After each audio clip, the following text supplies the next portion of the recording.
Hi, I'm Ian, the Dragonborn Bard, and I'm the Games Master for the Starfinder campaign on the Dragonborn Industries podcast. Okay!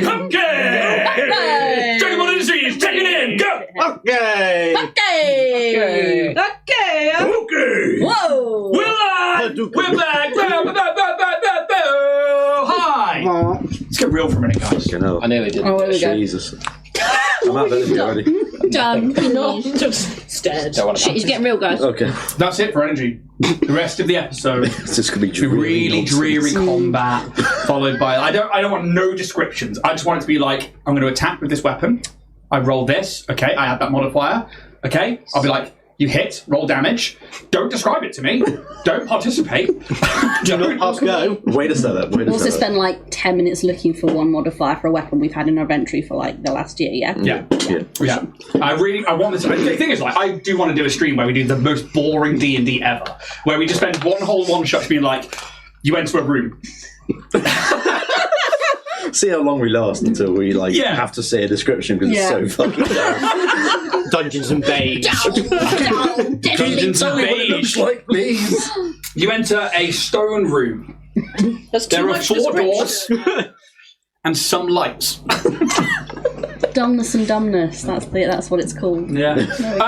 But welcome back to the Starfinder podcast here on the Dragonborn Industries channels. I'm Ian, the Dragonborn Bard, and I will be your games master for this campaign. This wonderful campaign, and that will be the catchphrase of this entire campaign. Yeah. This wonderful campaign. How are you guys? Alright. Good. Pretty Good. Yeah. Monday night, just chilling out with this guy.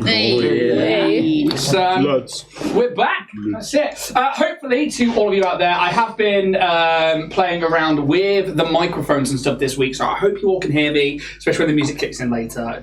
Obviously, mods in chat or wherever, just let us know and we'll try and keep on top of it. Otherwise, it's where do we go from there? Really boring opening. Yeah. You sit in a room. There are chairs around a table. The table is made of some kind of material. Oh, that's too much description. It is, isn't it? You made it too exciting now. What do you think is the most boring aspect of a TTRPG? Boring aspect. I don't know why. I think I should just jump over the table and punch him. My parents said that when I was born as well. just saw my face. Oh, that's why it's like that. Yeah. Grafted, mate. What do you think is the most? Because we obviously all play these games, and some people love combat. I'm trying to think, to be honest. Some people like, the RP side of it, but then, we talk about like travels and stuff like that. And a lot of people, they get rid of like things like rations and ammunition and stuff because that is quite a hard thing to remember and a hard thing to track. But obviously with Starfinder, we've had to track those things because it's literally part of the mechanics as to like batteries and spells for technomancers, being able to like change charges and stuff. So same with like mystics and everything. And I think I originally used to think travel was probably the most boring thing. When you've got a role play out 5 days of walking through a forest. Yeah, I don't mind travels. But I don't mind it anymore. Random encounter, because that's the thing. A random encounter table is just like... Yeah. I've played in a game before where we had, we'd each have to roll something. So there would be a kind of like, for the time of day, you'd roll for like a weather encounter as well as like... And it could be like just an RP encounter. It could be combat. We had some of our most intense and amazing bits just from a randomly rolled encounter. Yeah, I'm all for them. Which I actually really like because that's what I used to do for Agrath. It's if anybody you two don't know, it was our original D&D campaign, which is the art in the centre of the table. But that's what I used to do. I used to be morning and afternoon and nighttime encounters, so 3 for the day. Yeah, it's all right. You've got Kaz. Yeah, the same character. It's 2.0. Yeah. And it was literally you'd roll and sometimes it'd be like nothing and it'd like clear for the day. And so I agree with you. It's all about random encounters, and that's for me how I would do that. What about you, Alex? The most boring part of it? I don't know. Just love it all. Yeah. Just the most boring part is sitting here watching me think about what the fuck. Do you feel that like pressure on you when you're playing to be like, oh god, what am I doing? But you're just staring at your character sheet like, oh yeah, I don't know what to do. How I survived this far is remarkable. But that comes with the imposter syndrome, so Yeah, I suppose that's a big one, is imposter syndrome. Anybody else got some boring traits they have, and as well as TTRPG? I think when the TTRPGs get really nitty gritty, like encumbrance. Yeah. Fuck that. Boys. I don't know. How much does your 10 arrows weigh? Half a pound. Coin weight, I think so. Every time off. It's just that sort of thing. It's just like, fucking get out. But then again, we have to use that in this system. Yeah, Yeah, but it's so annoying. I don't know. I don't feel like it's so much of a pressure. I think Hephaestus helps us there. True. Because if you're trying to manage that on a paper character sheet, oh my god, that is such a pain in the ass. Out. I think an online tool like D&D Beyond, like Hephaestus, like Demiplane, I've been diving into Demiplane a lot. Yeah, they've got some good stuff on there. Free plug for you there, Demiplane. But Hephaestus, for Starfinder in particular, I think, because I was forgetting that Wiley was in the fight, and actually you talk about encumbrance, you can't be carrying Wiley around because you will become encumbered. So Wiley's miniature's on the map next to you. If you want to carry him, you're adding 2 bulk to your... Oh dear. So yeah, it's... You know, I can carry him in my cheeks. you can carry it to 1 bulk in your cheeks, right? I've got 2 cheeks, haven't I? But even then, they count... That checks out, right, Jack? Go on, Jack. I think. Yes. Up to 1 bulk in your cheeks. I haven't actually checked my cheeks in a while. But... and it's one of those things where actually having it as... A digital tool here that we can use, I think actually makes a massive difference to that particular thing. And then the fact that it automatically does things like your speed and your stat blocks, because obviously playing Paizo things, for me, what I originally was scared about playing Paizo was the amount of things that attach to different things. Like, okay, so that's doing this, which is like, then look at this. But actually, with the online tools, and now I've like dived into the books and gone through them a lot more, I'm like, oh, okay, actually, this all makes sense, and I really like that now. I've just added 2 bulk to my inventory. So only if you want to. Where are you at with that? I can still move or fly 30 feet. Okay, so you're not quite encumbered just yet. Okay, that's fine. He's a strong boy. Yeah. That's fine, because that's one of the things that came up a few times. Like, if you're carrying somebody else, you're not just carrying them, you're carrying their equipment as well. So it's like, you know, dragging a creature half feet is all well and good. But yeah, you've got to remember that like something could be 2 bulk, and why he's not wearing anything, you haven't got anything to weigh any more than that. But to then, if they had armor, if they had weapons, you'd be like, oh, there's another 4 bulk on top of that. You're like, you're dead. See you later. But Back in. but so I think it's interesting. That some of the boring things of what I think we would normally find, actually, for this system, have been one of the key players at times in things that we do. And I don't think we've noticed that so far. But yeah, without further ado, Yes. Steph, over to you. Oh, hello. Bear with. Bearing with. It's me, canonical NPC Jimmy No Fingers, because I ain't got none right now, because I'm superfying. And he's got me a thinking, while I've lost even more fingers than I did before, about how much I miss holding things, you know, in my little hands and stuff.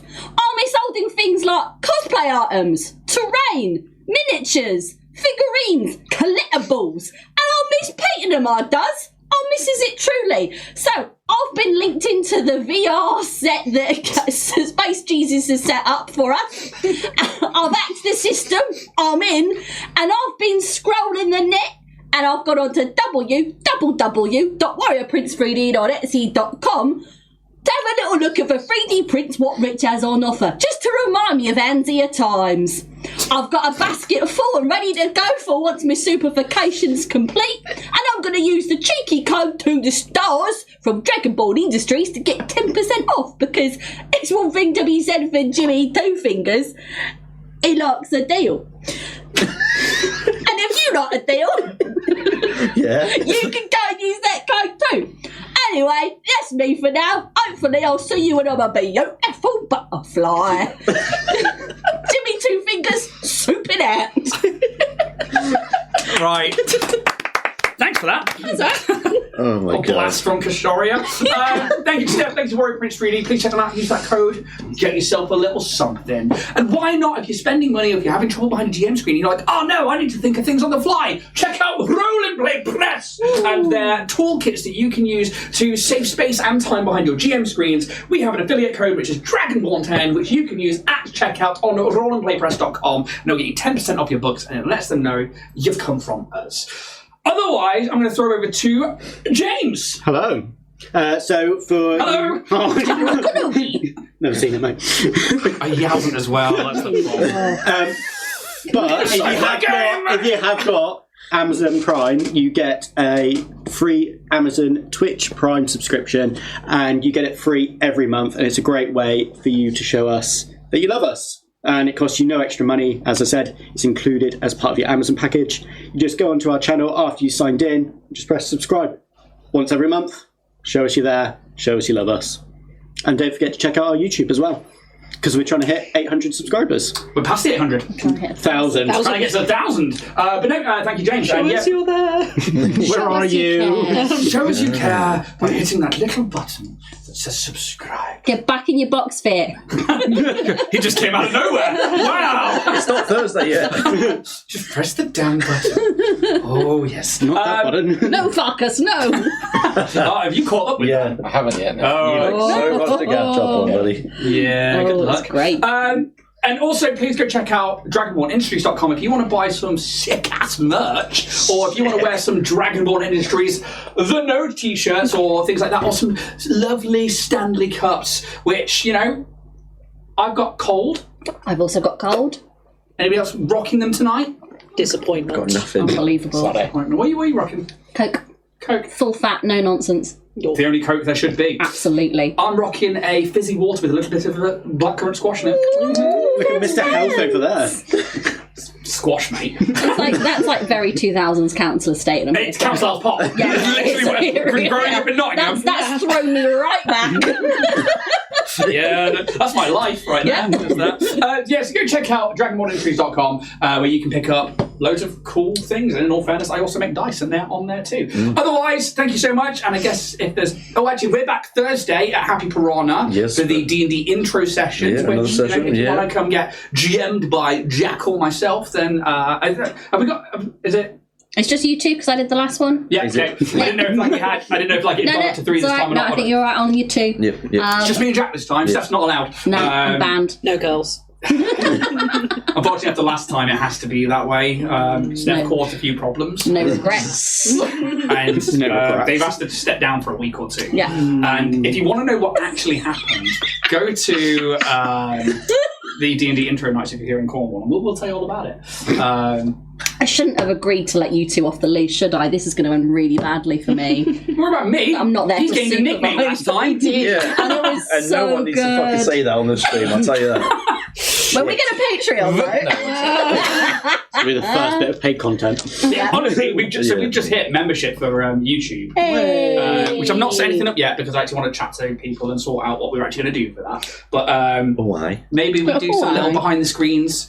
Yeah. Jack the Yeah. Ripper. Is that his nickname? I'll never tell unless you pay for it. Possibly worse, I'd say, than the other nickname I was given. So, maybe not. No. But I guess that's it. Otherwise, we're going to jump into... We are also on the first Friday of March. Oh, we're not touching tonight, are we? Yes, we are. We are going to be back at Happy Piranha again with Lightwell Live. If you want to catch up, you can find Lightwell Live wherever you get your podcasts. Go listen. Dragonborn Industries or Lightwell Live. With no further ado, we are going to jump into tonight's episode of Starfinder.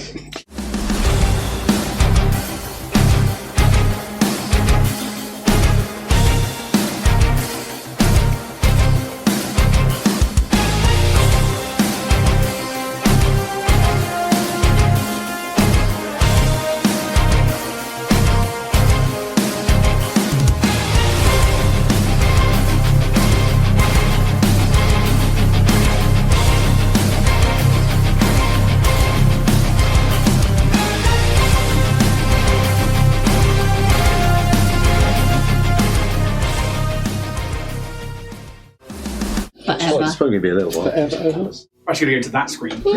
Straight away. Going to go straight into right it. to the thick of it. Last time the party readied themselves to possibly encounter the supposed dead teammates of Nanosite, Kaz, Umbra. The crew of gained a close relationship recently. And yet James is still half off the screen. Eat these eggs. They lay in wait as the cruise liner, the Silver Jay, docks with Absalom Station and passengers disembark. But now,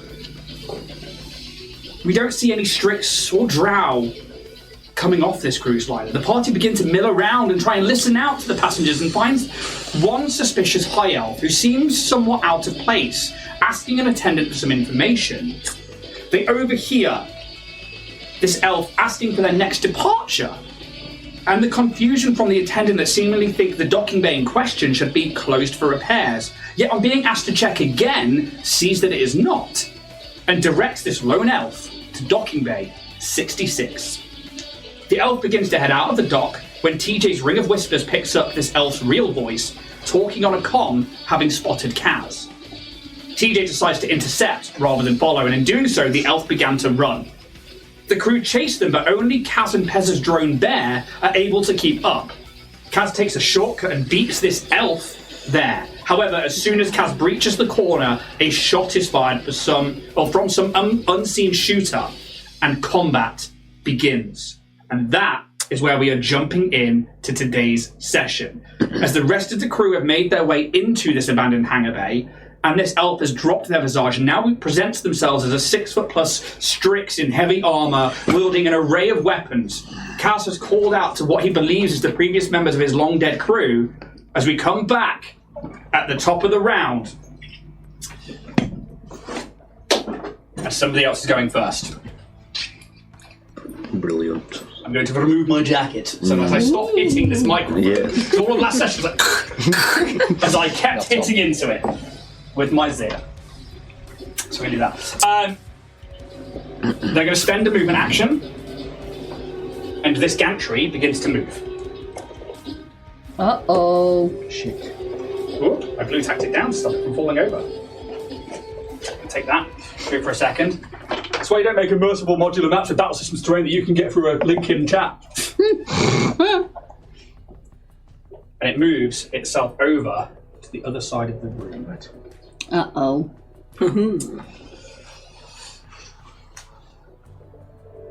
That's one hamster cage I don't want to be in.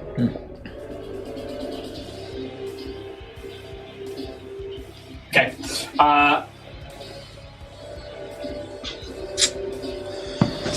Roll this open, because I like to roll open.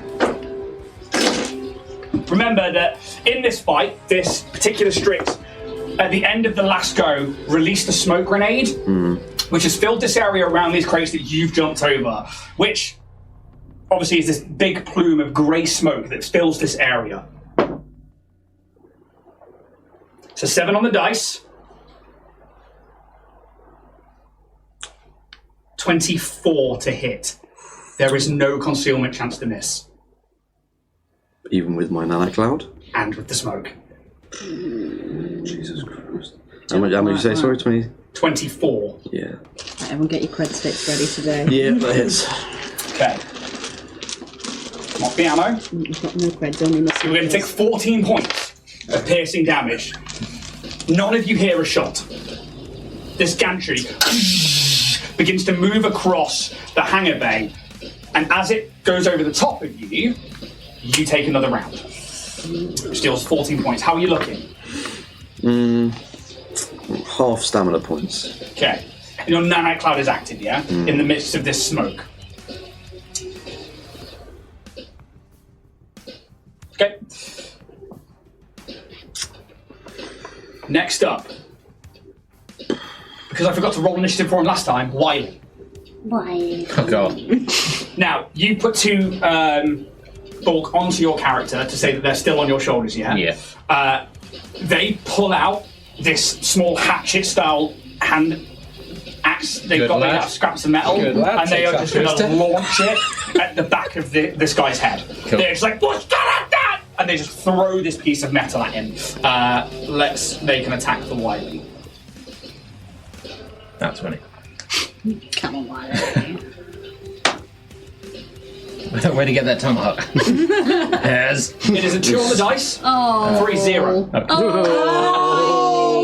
As it just thunk, hits the floor in front of you and just falls to the ground, maybe like 10 foot in front of you. I'm just going to use that. It is his Plates first up there. time. Yeah. And he's like, "Ah!" Screaming in Goblin. You probably hear something like, kill! In Goblinoid. Then, next round of haste circuit. Yep. Just so you are aware.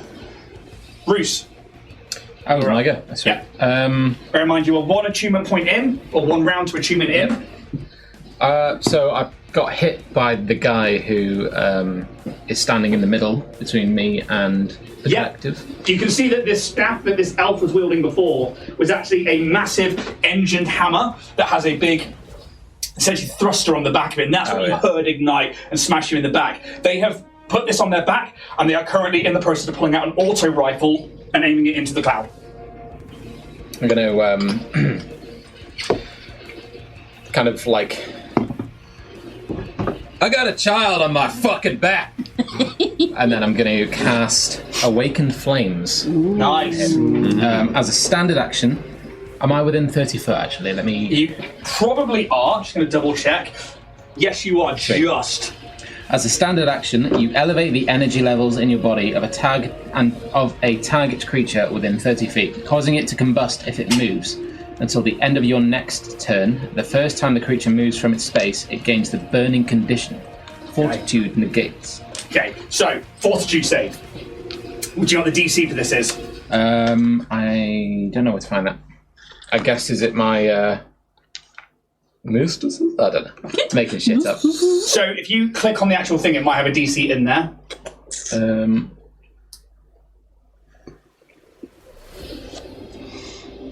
Might be a spell. Yeah, maybe. So this is one of your Solarian abilities, yeah? Yeah. Okay, so let's find that.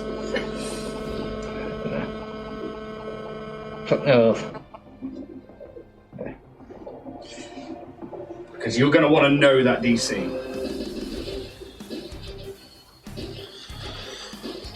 Fortitude's a good save for them, by the way. Doesn't say. It might transient your spells if there's. Because I don't think this is a spell, I think this is an ability. Yeah. Because your fortitude is +6. Yeah, okay. So it won't be your Fortitude. No, DC is equal to 10 plus half your Solarian level plus your Charisma modifier. Okay, so what my... So if you're level 6, so it's 10 plus 3 plus your Charisma mod. Why isn't my brain working today? Is your Charisma mod plus 4? I'm just still busy trying to find it. Charisma. It's usually across the top. Oh, it's, yes, +4. So that's going to be 14, 15, 16, 17. DC 17. Okay. I have to roll very low to fail this. Fortitude is their best save. Okay. It's a 7 on the dice. Okay. For an 18. Oh! So Damn. +11. Plus 11 on the Fortitude save. So Fortitude negates. Does that say as a standard action? Yeah. Okay, so you've still got movement. I'm going to fly up to the gantry. Okay. If it's within 30 feet. Should be within 30 feet. Yeah. Easily. You can get yourself up there, and you are carrying Wiley. Wiley just next to you. The child. That's me. Quickly just tack this side down, just so it stops it from moving around. So, I'm actually going to give you the control of that so you can zoom around and have some fun with the camera. Yeah, while I despair in quiet silence. So edgy. Anything else? So, standard action move. Okay, cool. Next up, Pez. You've just come into the room, you've sent Bear over into the edge of this now pluming smoke cloud. You're up, what would you like to do? Seeing this arm just kind of swing in, I'm like, I'm going to try and remote hack. Okay. Keyword try. With my feats, traits. Where the heck is it? Remote hack. I can use my custom rig to make a computers or engineering check at a range of 20 foot from myself or my drone. A target of this ability can make a perception or a sense motive check, which is 10 plus 1.5 times my mechanic level plus my intelligence modifier to determine if they know where it's coming from. And what are you trying to remote hack? I'm trying to remote hack the controls, essentially, of the gangway. Okay, give me an engineering check. Cool. So that is 11 plus 8. That is 19. Quick look, you can tell that this isn't controlled by on the gantry. That's fine. So the control unit must be somewhere else. Yeah. You look around the room, and with an engineering check to work out like hangar bays and stuff like that, which is well within your remit of knowledge, so the DC is going to be quite low for this. Yeah. You would probably think that this heightened area here, Is the where it control panel, is up here. That's in fine. fact, you probably think it's this terminal. That's cool. With my movement, that's Sylph, isn't it? I'm going to try and make 5, 10, 15. So if you stick to using a tool just because the grid on it isn't exactly... So that's 30. 30's there. And then 5's there. So just by You got that. speed of 35? Yes. Nice. With that, I'm also going to control Bear to turn around and take a shot at this one. Okay. Absolutely can do. What's the weapon attached to Bear? It's a arc pistol static. Okay, cool. 19 to hit. Hits. So that is 5 electric damage. Okay. As this bolt comes out, what's it look like when it shoots from Bear? So you just see the bottom of Bear it just clip away as you just see this gun come under from like a mount, and you just see as it's coming down, it's already glowing, knowing that he's ready. Bear's ready to attack. You just see this blue like hum as it siphons some of the energy off Bear's internal battery, and just vroom, as like this blue pulsing energy bullet comes flying out. Okay. And it like strikes into their armor, and it's very much like it like jolts through them. Like, "Ugh!" And that's everything. Okay. TJ. Currently in a cloud of smoke. Yep. I want to get out of the cloud of smoke. So I think I don't know what happened to my standard range roller. So that one is 30, so... that one is 30. So it's squeezing it all in here. I think I can just about get myself to the edge of... Might need to help because I've got little arms. Are you trying to This go one. around or over? Around, because I didn't ever quite you're get aiming into for the... this way. Yeah, like about there is about where I can get. I can... Kaz is in the cloud. Can I make like a perception check to see if I can spot anyone previously unknown on the battlefield? Because obviously we've got... Yes, you can make an as your action, you can make a perception check. 17. No. You see this... you can't see the current Strix at the moment because of the cloud, and you don't see anybody else. Cool. I'm not going to spend any resolve yet, so that's me. Sylph. Alright. Can I hit the wall, please? Thank you. Oh, Sorry, I can get it for you. Where are you trying to get to? I'm probably going to spend a move and a resolve to see if I can get up the stairs. Yeah, so you can probably get 30 will take you right to just before, so it's actually right next to Pez. And then so it would actually put you about there. Spin a resolve for move to up the 30 will stairs. put you up here or here. Yeah, go there. Yep. Yeah, that'll be good. You're invisible. I am invisible. Just need to check something.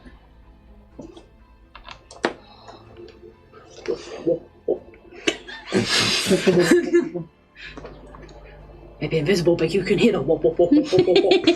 And drop the bass. That's why TJ's got the Oh, it's out of the tray. It's out of the tray. What's your spell DC, please?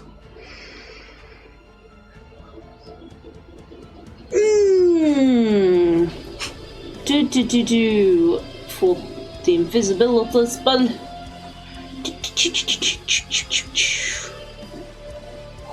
where are you? Wisdom 17. Okay, perfect. Carry on. Then, if she was visible, but as this is invisible, theatre of the mind.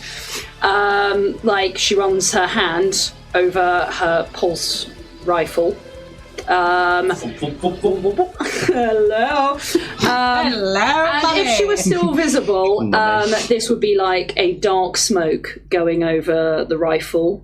And for a swift action, she's putting Bane on the pulse rifle. Nice. And then for a standard action... That's awesome. Bane's a Swiftie. Bane is a Swift. Bane's a Swiftie. There's a little Swift Bane. Red bang! And then... I could do it with a broken heart. And then, so then there would look like one of the holographic cards would look like a little bullet with a... Oh, cool. It comes from your card spells. That's awesome. Because the deck does actually boost my spells, so... Nice. Hence why I've got it. And it's a little bullet with a little cog shape on it. And that will be enhanced weapon on that as well. And that is the end of my turn. That's a fucking boon and a half, that is. Yeah. That's amazing. If that shit hits... This is where I'm like, 1. As you've run past, give me you have 3 perception check. Invisibility is gone. Because you cast the spell, so invisibility's gone, don't you? Yeah, sorry, for some reason it's reset, so No, that's I'm fine, just fine. taking it back off. Sorry, it's supercharged weapon is the spell. Oh, even better. Because I've got the other one as well. And they do stack. Yeah, they do. They do. So wait till next round. So what do you want? Wisdom 17. Perception, please. Why And now? you spent it now. Why now? Okay.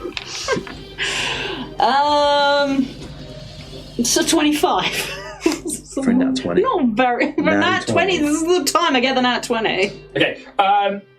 As you were invisible, as you get to the top stairs, you can see that the eyes of the drow, you know there are no pupils, they're these silvery milky eyes, but you're used to Kaz now, and having maybe seen him sometimes without the goggles, you can tell that they were trained on you for a second, as in they'd seen you go past. You don't see anything there to say that they've got anything to view invisibility, but they definitely noticed you. And then as you cast on and it drops, you see them do a half smile, and then they go back to being trained on the smoke cloud. Okay. So, is that the end of your go? That is the end of my go. Kaz, you have taken 3 rounds from this unknown shooter. You have called out to who you think is here. The smoke has filled the area. You can feel your nanites there. Obviously, you gain your stamina back because it's your nanite array, which is... I have to choose to do that. Oh, okay. I thought it was a constant thing. No. But they are out and they are mixing with the smoke. Yeah, seemingly doing nothing, though. Okay. But, am I right in saying that I heard them sort of say they got to make sure that it's him? Is that what the words He sense motive. Is that what I heard from the old Barag? Pretty good. So many tabs open. Fuck. Shit. Tabs on tabs on tabs. Sense motive. That's a 25. Yes. What you heard was the back end of a comm discussion, and it's we've got to make sure it's him. You think you called out, you sent a message, but is that enough for them? How could you prove that you are you, and this isn't some trap, to what was essentially one of the most paranoid units in Keydale? Okay.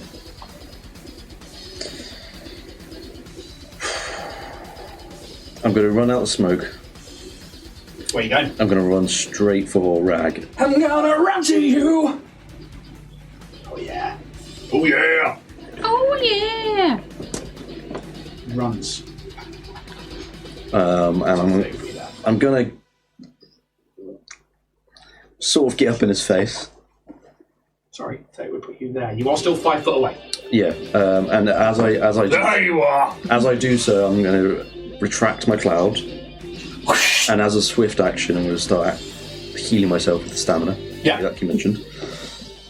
I'm going to kind of like try and grab him by the collars or like by the plates of his armor or something. Just I'm still 5 foot away. There's a gap between I you. have my haste on, so I can just zoom in. Let's get to the people's lives. Podcast listeners, James and Steph are enjoying this moment with a beautiful dice kiss. Sponsored by Warrior Prince 3D. This moment is brought to you by Warrior Prince 3D. It sure is. TTRPG. I'm gonna try and Snoggy mates. grab onto some segments of his armor or something, and just say, "Rag, look at me! Fucking look at me! It's me, Kaz. I'll answer anything you need to know to prove that I am who I am. Just please give me a chance to do so. My friends will stay away. They will not do anything to harm you. I've had my fill of unnecessary fights. Don't make this another."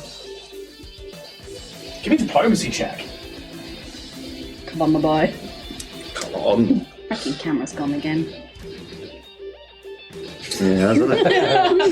Oh, that's unfortunate. Yeah, always is. That's unfortunate, that is. Oh, that's a madness. Well, I'll probably Oh, get done next. Crit stick in, what was the roll? 2. 2. Let 2. come on, Kaz.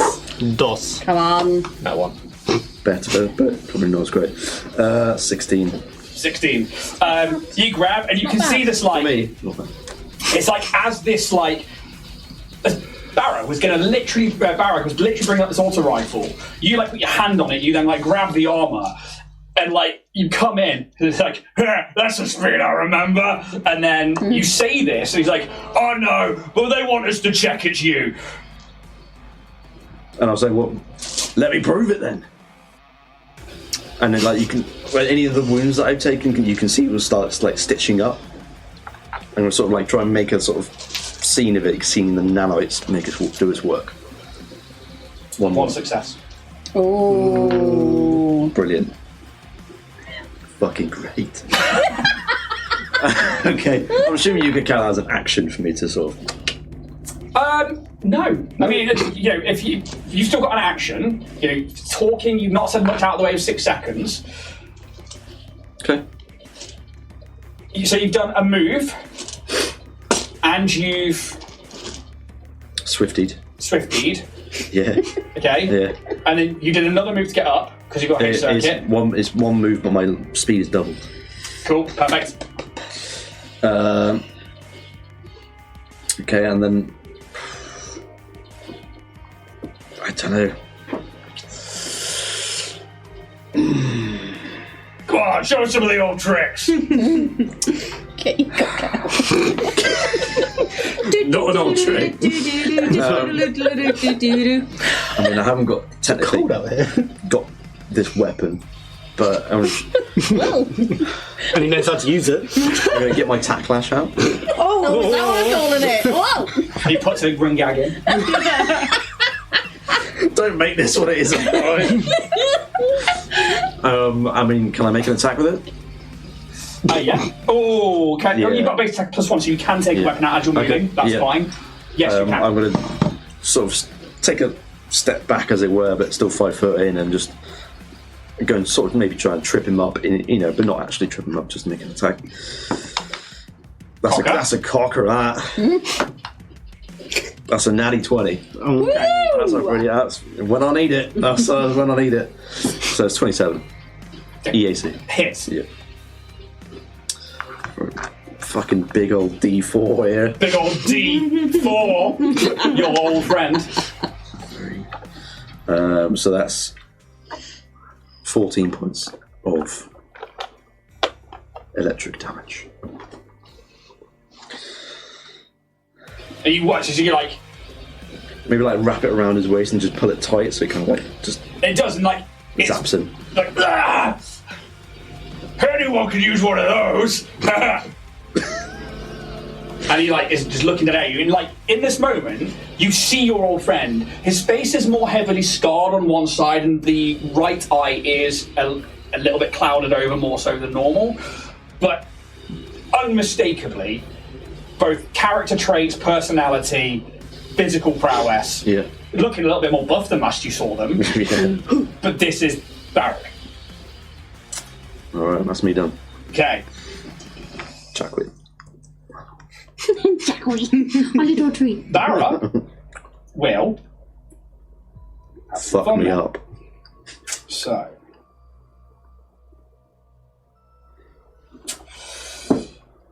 Yeah. Cool. You watch as they just drop the auto rifle and it hits the ground. As their arms and their hands begin to like undulate and change as their nanites begin to surge.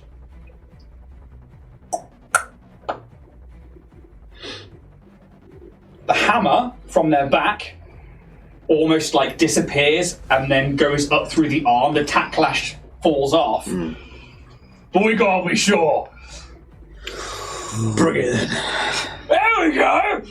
And, like he like smiles and he's just going for a straight uppercut with this comet hammer.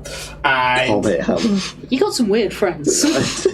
before, Barrett always used a hammer. And now you can see that like as your nanite array has progressed, theirs has too.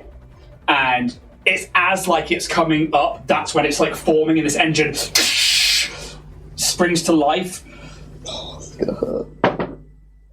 It's 2 on the dice. Oh, thank God. I might actually miss for once. 19 against KAC. That misses. Ooh. Yeah.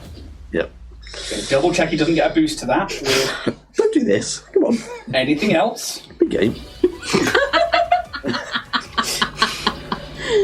He's got you there. Hoisted by my open term. He said, please. No, it's only to damage. And you can see that like his nanites form like little spikes on the end of the hammer. You can see they like bolster the engine, and you can tell like his nanites would like bolster damage. And you, how do you like deflect it? Do you just step back? I think it's just kind of a smooth movement, maybe from like retracting the lash, just kind of like almost like Matrix style, like just lean back and just let it. Like you've seen this before, and you like oh, I know what's coming. I know here. there's a rag move. Yeah. Okay. He smiles. It's like good. Didn't declare a full attack, which is annoying. And they use the movement to change their nanite array. Yes. I've got a haste circuit on though. No. Is that just movement? I need to remember if that gives them an extra action. I don't think it gives them an extra. I don't think I it think does. that's a D&D thing. Yeah. Again, I forget what haste does. That's the haste spell. When making a full attack, a hasted creature can also take a separate move action to move. All movement is increased by 30 feet. Yeah, that's literally it. Okay. They don't do anything else. I was ready to get shot again.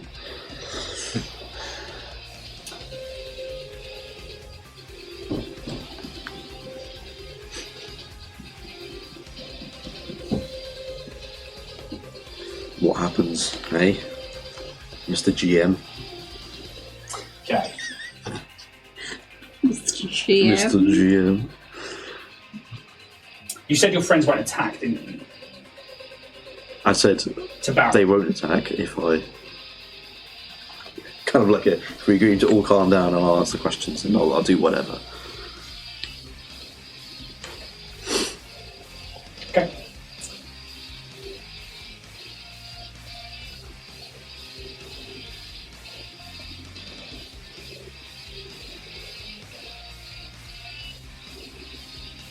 Wiley is now up on the gantry with you. They don't have their weapon. They are on your shoulders. And they are just like, what's going on? Yes, go on! And you hear in Goblin, I'll kill them all.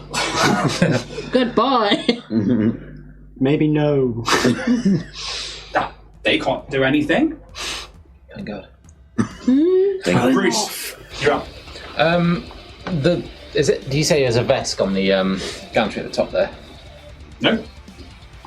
There's a control unit here that controls the gantry.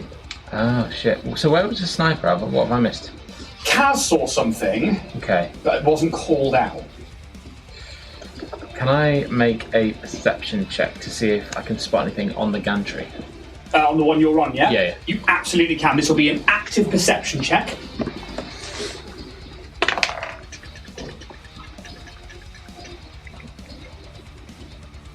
That is a 21.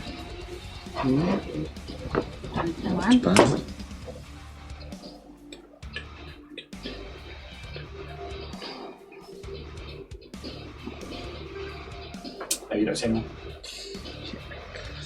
Doesn't mean they're not there. Yes. True. Would I have heard anything come from that direction, like fire or like shots? Or... This is the thing. None of you have heard these other shots. Right. I'm going to run along. Just like Run along now. 30 feet. 30 feet will put you... Yeah. Yep, and that would mean I'm at 2 attunement points, isn't it? Technically 3. You've attuned, then you had another thing. Does your ability cost you any attunement points? You did. No, that was a standard action. Okay, but it doesn't say you can spend your attunement points or anything like that, or when you're fully attuned. No, cool. You technically are now fully attuned. It's been 3 rounds, 3 attunement points, and you are fully attuned. I assumed it was photon mode, yeah? Yeah. Am I in 30 foot of the person down the bottom? You absolutely are. I'm going to take a shot with my semi-auto pistol. Okay. That is a 19. Semi-auto pistol is a KAC. That is a miss. Damn. That's a bare miss. That's a bad miss. Crits to now. Alright, that's me. I'm just going to... Okay. The round hits into the ground. Barra's like on the upswing still, looks up and then looks back. It's like, well, they're still fighting. That'll be a problem for them. Well, it seems to me there's no rules here. Let's keep at it. Yeah! Pez, you're up. I would have heard Kaz probably shout that they're friendly. Not caring for this. You just see him tap away at his data pad. What he installed on the Orion's Hope is a remote pilot. Hey. So I don't know how far away our ship is. It's a pretty quick ship. Let's roll a d4. That's how many rounds it will take to get. That's d6. I really want a 4 here. Roll us a 1, mate. 4. Excellent. Come on. This time it's personal. Which, ironically, I've dubbed in this episode so far the Sniper 2. This time it's personal. 4 rounds. You can begin that. It will be an action to begin the piloting. It'll probably be a movement action. In fact, actually, it'll be a movement action to manipulate your data pad. Yeah. So to basically remote pilot here and make sure it gets here around Alston, it'll be a movement action each time to manipulate just to make sure It's on. Yeah, that's fine. That's fine. I'm gonna then. Oh no, that was my move action. I would probably hang off, but I'd get Bear to moving closer to Kaz. Yeah. You can get right up to him if you want. I'll kind of keep it back at a distance. They're like stealthy little. And then as an action, it's going to stealth. Just stops moving and like you watch as like the shroud. It just like pixelates over, and what was once this sort of like grey droid with like a little sort of like animated face on its screen, you just see it go. It tilts its head as it just fades away. Nice. You see one blinking LED still in the light. Oh my god, someone turned it off! I need to sleep! Ooh. Did you roll a stealth check? I did roll it stealth. With a nat 20. Boy. plus 13, and because it's stationary, plus another 10. Yeah. So that's 43 on stealth. Jesus Christ. Okay. I will keep that number in mind for when we get to things. It no longer exists. Stealth. Boom, boom, boom. Yeah, I kind of want Make like Baldric. Boom, boom. Boom, boom, How many times you play I that want in you in English? my room. Sylph wants blood. She wants to go. Let's fucking go. Enhance weapon for a move action. Mummy's got the blood lust. It kind of has. Guys taking a hit at Kaz. They're kind of bantering like they still want to go. 30 feet. 30 feet. It's alright, it's a 60-foot weapon. Yeah, no, I'm just letting you know. So yeah, move action. So while the card on one side is like a bullet and a cog, another little card comes out the other side, and this is like multiple bullets with a little sparks on it. Both fade into the gun. Please actually roll nicely for me. So let's work out the modifiers before we start rolling. So I am spending this at a second spell level, so it is Do you do to hit first? Yes. Okay. How much you get on top of your... With the enhanced, it's 4d6, and That's with the damage. the empowered... What's the 2 roll? Or is it just your weapon? I'm pretty sure it is just my weapon to roll, and Okay. both of these are on top of each other. Just What's your damage. plus on that? Let me just... oh, come on. There we go. Yeah, it's a next attack, so that's attack damage, just to make sure. What's your plus TD20 on this? 7. Okay, plus 7. You know the EAC is 19. Yep. You got this. For once, can I make it?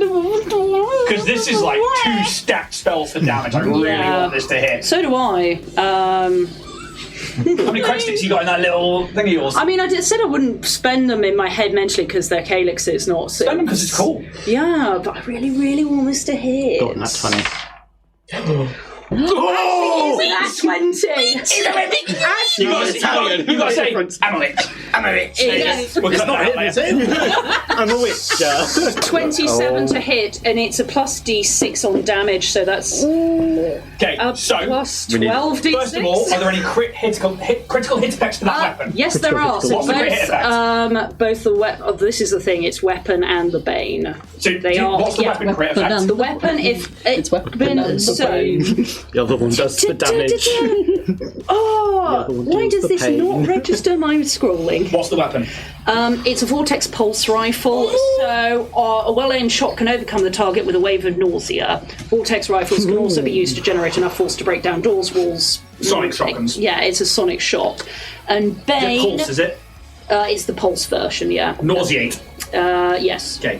And then the Bane enhances the power of critical hits against certain foes. Against a designated foe, which I should have said humanoid. Obviously is it's what I'm him. choosing. Yeah. The Against one you're shooting at. the designated foe is humanoid. The Bane gains stun critical effect. Okay. If the weapon already has a critical effect, which this isn't a critical effect, the nausea is, it says a well-aimed hit, which I don't really know. Yeah, no, I got that, it's fine. So, let's put those on first. So, nauseate and stunned. How long for? Nauseate, I believe, is 1 round. Yeah. And the Bane is...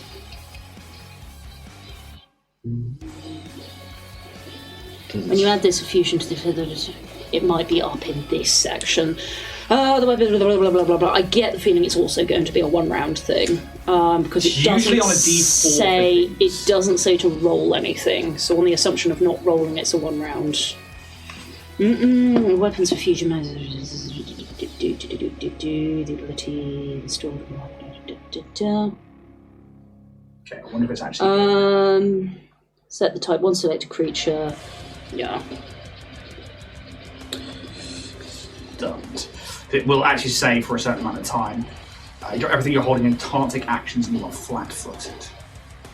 Doesn't say it in that one. We'll call it a D4 for now. Cool. Stunned is for 1 round. Okay, cool. So nauseate and stunned is going to be for 1 round. I could have had a D4 then. No, thank you, Jack. It's alright, it's alright. But technically, But still, Actually, I'm proud of you. anyway, he liked it's that. it is the one time I've got a nat 20 for an attack. I'm so happy. Assume Kate just get retired then. Yeah, fuck Calyx. He's going off on his own Jesus adventure. Silk just cuts the pod open. Yeah. Okay, so one of our crits, you are maxing all damage and then adding your modifiers. So what? Can I have some d6s, please? Because it's 6d6, How many do you need? so it's 12d6. Okay, no, so it's No, max 66 first. No, 66 is what I've already. That was have a- with all the additions to 66. So if we're doing a 20, it's 12d6. Well, we're maxing the 66 because it's crit. Oh, right, And then yeah, rolling the 66 on top. No, okay, that So makes we've got sense. 36 as a base. 36. What I say, so that's just the supercharged weapon, right? The 66. Oh, that's all of it. That's with the empowered weapon and the okay. other one on. So it's everything. 36. So 36. And what's your The modifier? weapon is 2d4, so plus 8. Plus 8. So You write this down, Jack. Yeah. 36 plus 8. Okay, then you get to roll all that again. Did you add your modifiers to that? Did you get any modifiers to it? For weapon specialization or anything? Should say next to the weapon if you do. No. No, it's fine. So 4, Yep. 3, Oh my Yeah. god. Almost max. 1, 5, 4, 3, 6, 2. 72 points of damage. Jesus. And they're So, just to explain this, so I will also say how now she's made an attack roll, the invisibility does also come off. So as she makes this attack, Would it come up when you cast a spell in the last round? no, because that wasn't an attack spell, be a dear. Still cast a spell. You can interact with things like doors and stuff. Oh, yeah, If you cast okay, a that's spell fair. or do an attack, that's when it came off. Oh, well, Either way, it's done now. So holds the rifle, and it's like just dead silent as it sort of aims for this guy. The bullet goes in one side, and then on like the diagonally opposite side to his body, the whirlpool vortex from the pulse rifle just explodes out the other side in some sort of anime cool looking shit. I can see it, the slow-mo. And as that happens, just in the reverse, like the invisibility will wear off like smoke and cards to the wind. Jesus. that is a heavy hit. No shit. And Dara is on the back end of an upswing as this like round just goes through him, and you see him stumble. Ow! And like his face drops and goes very pale. That really, really hurt. Like, Ow, Sylvie, that really hurt. Do it again, mummy! harder. there's no real response because he's still taking the amount of pain that he's in. Shit. And he's like, Nausea's gonna hit now. and then the nausea hits, and he's like, "Ugh." He's like, sorry, and then like you just see he's like this would have put down any normal humanoid, and he is still standing, just, and it's like, because you can see like the wound is just seeping this dark red purple blood, and like the arm is like cracked on one side, and the hammer just like drops to one side, which is still part of his arm. Doesn't really lose his focus on you, but is like, yeah, just Okay. out of it for a round. Bless you. What's the... And I will just, as he's stumbling, I'll just go, I suggest we play nice. Wow, yeah, I says suppose we while do. obliterating someone. Kaz. Oh, Christ. I don't even know whether to just like try and knock him out or something. I don't know. Does he look like he still wants to fight? In this moment, he looks fucked. He's properly like, he's trying to focus on you, but because of the nausea, because of the stun, because of that heavy, heavy hit, he's like just standing up. He is like ready to go. Down. Like, ready to go down. Like, he's not like ready to go with you, he is like fucking out of it. Ooh, okay. I don't think he would try and go and finish the job. just don't think he would.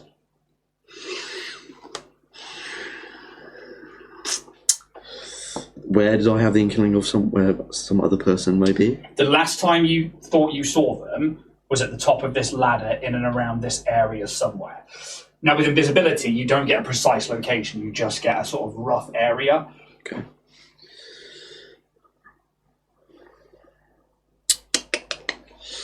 Can I drop something that I'm not currently holding, but like get something out and drop? Right? So that would be a manipulate action. Yeah, okay. If you're not currently holding it, you'd be like, oh, whoops, Oh no! drop my pencil. My keys. Bend and snap. Right. I'm going to... Not the words a man wants to hear. Again, this table is too straight. I'm going to resolve point to get another move action. Yep. Okay. I'm going to... It's 3 with a haste. I did get another one with haste, didn't I? Yep. Ignore that. So you've got another round of haste, by the way. Yeah. One more, so One that more. second comes out. In that case, I won't use the resolve point because I forgot about haste works. I'm going to use a movement action to change my Nanites into Force Souls. I'm going to walk up at a 45-degree angle, or run at a 45-degree angle with the Force Souls, right to that platform where I thought I saw someone. Yep. You got that double movement, yeah. I want to try and get up there. Yeah, easy. Where do you want to be? First square I get to. This one? Yeah. As soon as you make it to there, can you give me an acrobatics check as you trip over somebody? Yuck, not good. Acrobatics, yeah? Yeah. 13. 13.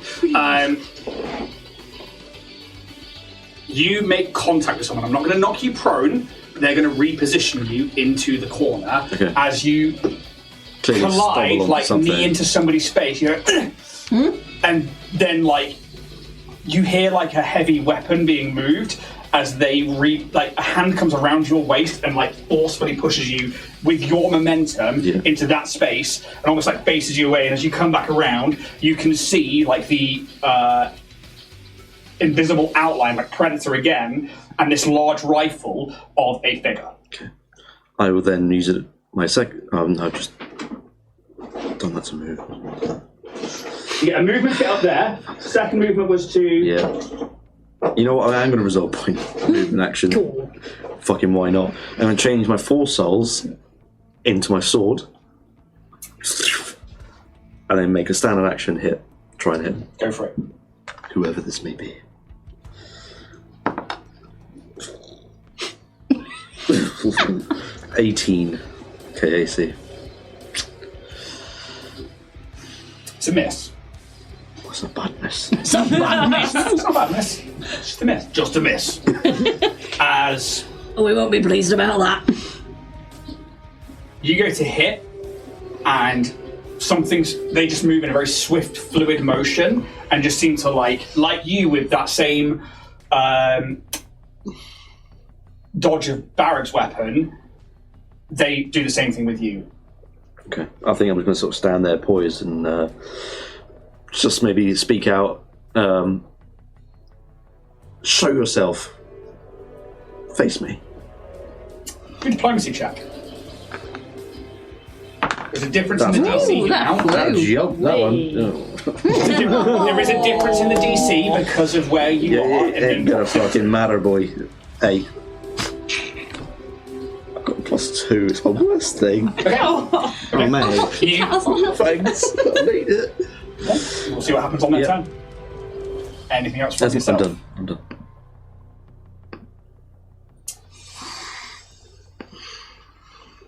Okay. Is it stunned till the end and nauseate till the end of their turn, or is it just for one whole round? You were the one who felt the stunt. He just said literally for one round. Okay, that means it's going to come off. Probably until Sylph's next time. Exactly. Barra's stunned. Ooh, gentry down. Everyone dies. It's okay. We're okay. There we go. Everything's going to be just fine. They're not over there. It's a bendy boy. It's a bendy boy. It's a Leave it support right up strut. Yeah, I'll put it there. Luckily, it's all made of this very, very durable cardboard that you can get from Battle Systems. Okay,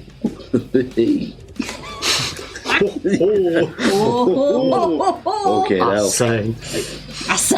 So yeah, trying to do like immersive, like 3D maps. Can they do anything with nauseated and stunned? Let's have a quick look. Because they're fucked. That really hurt them. That's good. That was really good. Nauseated. You are experiencing stomach distress. You can't attack, cast spells, concentrate on spells, or do anything else requiring attention. The only action you can take is a single move action per turn. That's for nauseated. For stunned, you drop everything you are holding, you can't take actions, and you are flat-footed. So, they don't move, and they are just like... You can see like their knees are buckling, but there's just this like innate strength, and they are just staying standing. It's like their entire world now is just to stay standing. I'm so happy that hit. Yes. It was a big one. That's the biggest hit we've had. Top of the round. Did I get a go that round? Oh, I missed you out. I was thinking I've been waiting a while here now. Sorry, you should have gone after Pears and before Sylph. Well. Yeah, you can take a turn now if you want. It's not great. I haven't got much to do, but I'll do it. Seeing that Kaz has got up here. Kaz! Friend or foes? Foes for now. It's really ambiguous, my dude. I know. Just be game. Microphone out.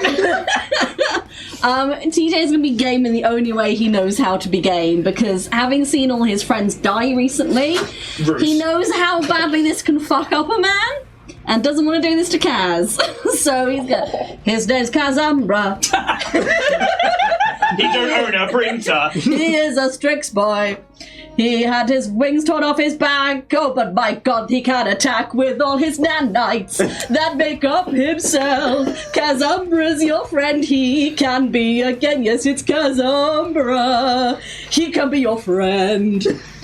Just to try and help Kaz. Okay. What's the range on Gavin? 60 feet. You're well outside of 60 feet. However, I will allow you a diplomacy check. Thanks, boss. Because of things you just said. If anyone can do it, it's you who will leave. Right, which dice? Let's do this one. Special. Oh no. What is the roll? I got a 2. Another cred stick in from Right in the corner. Lekaz. Right. Okay, it's a bit better. 23. That's good. Okay. I think that's alright. I'll let you know something in a minute. Cool. Worth it. And then I'm going to tuck myself just behind the stairs. That's 30-foot movement. Yep. Come on, should be 5 foot.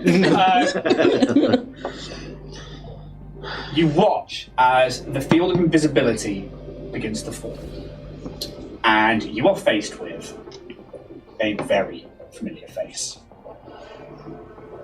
Fair-haired, exquisite beauty, and this pale blue skin tones, very thin, a few inches shorter than the rest of the crew as you know.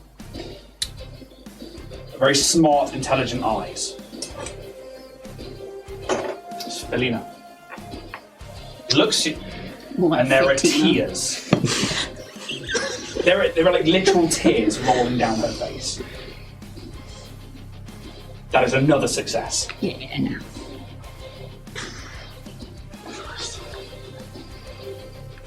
They are wielding, so they're wearing all of this like same kind of grey and metallic armor that's very nondescript,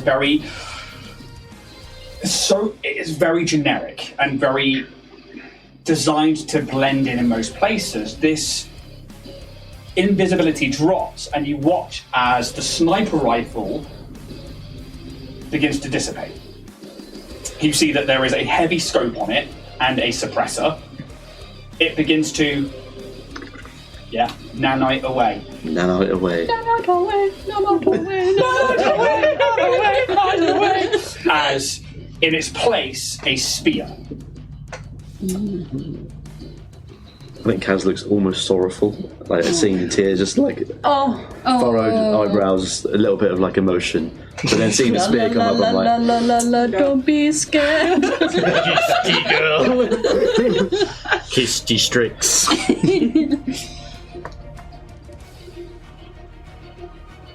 They don't make an attack. What they do is they press it into your chest and like push you ever so slightly towards the barrier. So hot. And they Sorry. did that come out? Just the tip. oh, that's a lot of accurate information. Your friend. It's because he knows me very well. And the arm goes down. Yes. Are we going to come out of initiative? Oh, I was just about to fucking kill him. I mean, you absolutely can stay in initiative if you want to. He's stopping you. As Bruce is going to kill Bruce would have heard everyone's backstories. and he would have just gone, True. Yeah. hey kid, want to see something cool? You And then do just- whatever Reese so, does, man. okay, we'll stay in initiative then, because actually, if your characters wouldn't know, then that's absolutely fine. That is true. As she drops the thing, and she's like, just looking like she's looking at a ghost, About to be. and we'll probably go to break. On And then the take cliff. 10 minutes. On the cliff. On the Cliffy. Oh, such a cliffy. God, Cliffy. Oh, TJ! We're going to take a 10-minute break, Steph. and we'll come back into this semi-combat with a cliffy. Yeah. 10 minutes. Cliffy. See you then. Big thank you to Warrior Prince 3D for supporting the show. Warrior Prince 3D are your one-stop shop for any of your 3D printing needs. Tabletop miniatures, terrain, to cosplay, and anything else you can really think of, to be honest. Warrior Prince 3D are offering a 10% discount if you use exclusive code To The Stars. That is To The Stars, all one word, in their Etsy store. And hey, if there's something you can't find on the Etsy store, message them directly through Instagram at Warrior Prince 3D. And again, thank you for supporting the show. Well. What have we here? Well. A trio of nerds, eh? Hey. Really? A quartet of nerds. Quintet? A quintet? Quintet of Quinjet. nerds. Five. Quinjet. Quinjet. Realised that A bushel of nerds. I don't know. bushel of nerds. When Jack gets here, it'll be a sextet. Hey, that's how we like it. Always is with Jack around. First style horse. He's fucking hung like one. Jack is the biggest dick in the ttrpg community. And like, you heard it here first. Yeah. I guarantee you, that man is packing 12 inches of pack hand out. Smell it from here. And he's in the house. Honestly, it's ridiculous. It's I once walked in on him in the bathroom by mistake. He just didn't lock the door, and I was headphones on, not paying attention. And as he turned around, it nearly knocked me out. It was Wear glasses, isn't it? yeah. It nearly took an eye out. Both of them. What was he doing in your house? I don't know, but he literally has the biggest penis in the TTRPG community. You heard it here first, and Makes it fact. Yeah. canon. Yeah. Absolute cannon. You all right, mate? Jump on me again. Yeah. Cool. Do you agree? All I heard was big penis. I was like, yep. Brag. Humble brag. Conk. That's how we open the door. I'm not this confident in real life. I'm really not. So I'm just saying. Moving on. How many dick push-ups can you do? Oh my god. bend and break. How you guys doing? Sweet. Yeah. So we jump back into part 2. We've got some tea. Numero dos. Numero deuce. What are your thoughts on, the mechanics of who you're fighting, or who you possibly are fighting, who you're not being, and depending on what Bruce is going to do next? Well, I mean, we'll see what happens there. Yeah. Bruce doesn't know any No, of that's very your true. backstory, and he heard Foe, and all he knows is that people are trying to kill us. Yeah. I think Pretty much the same. Yeah. Yeah. Kaz has been like, let's talk. Hey, it's me. The guy's gone, let's fight. You've also heard no shots from this other. Yeah. So, yeah. I think they're far stronger than I am, to be fair. I think they are. Well, the thing is, like, I mean, from our perspective, like if this is a bunch of Kaz's, if we have to fight them, we're fucked. That's why I called the ship in. Yeah, and Not against mass murder. Oh my god, don't make TJ be the one with any sense of morality here. This is 2 in the morning. 2 in the morning! Now it's on body count. Well, yes. It's alright, I don't think this guy's going to stay up for too much longer, in all honesty. No. I suppose 1 HP. Come on, do it. you're not far wrong. You're not far He's wrong. dead, he's just stood up because he's stunned. Technically, Stun wears off. Bam! smoke grenade is still going off. And let's reset a scene to come back into, since Roos is going to keep it going. Initiative. Please drop Wiley on him like an angry grenade. Yeah. Good day. Roller call. Gets rid of 2 problems. You say it. What's that, Ruth? You left him in the room while we get the tapas. I wasn't going to say anything. I was like, yeah, drop him. Fucking straight up over the edge of the balcony like a pop star. Oops.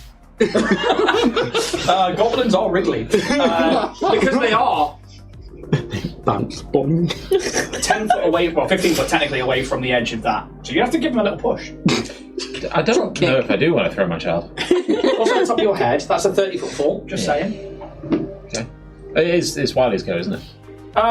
Not currently, because at the top of the round, we're going to stay in initiative. So, Belina's whole turn is to... They drop this spear-like implement to their side. And they are looking at you, Kaz, with these bright, snowy eyes. You can see tears have run down their face. And not just recently, this has been like...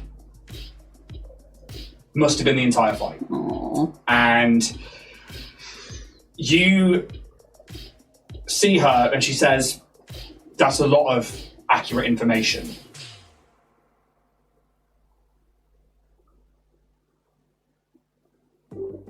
I think they would leave it at that. And they look down.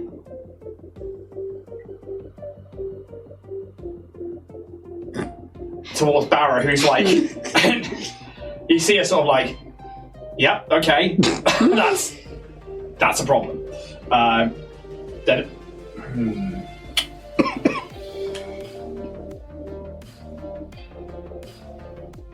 Three to drop that. Movement to change weapons. They don't have a haste circuit on.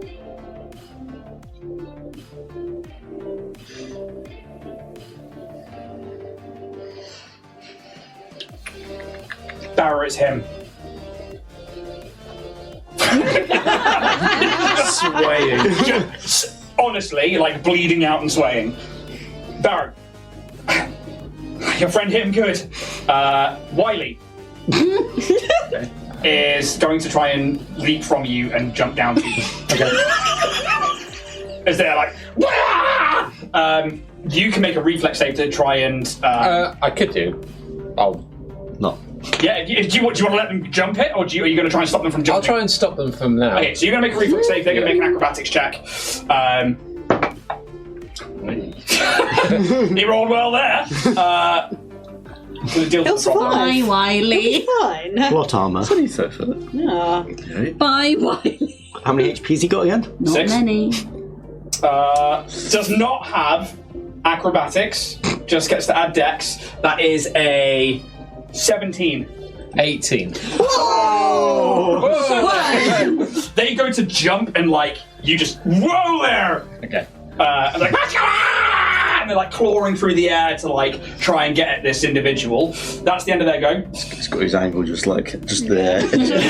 Upside down. Holds him and Rooster jumps over cannonball. Honestly, Michael once when we were back here. So my eldest, like when he was like less than 2, he was like stood on my lap on the sofa back when I lived in the middle of Truro, bobbing him about. I looked that way. And I released my grip, and he jumped that way, and I literally did that, and I caught him by his waist, and was like, "Nope." Bruce, It is your go. Your haste circuit ends, as does Barra's. Yep.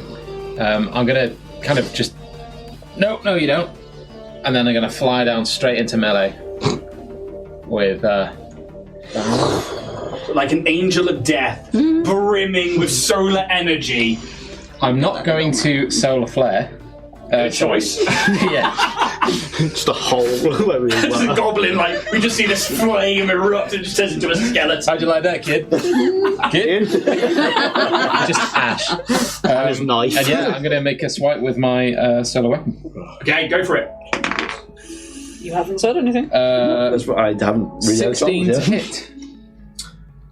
Oh, that's against KAC, and it misses even while stunned. Okay, so. Okay, that's the end of that. Pez.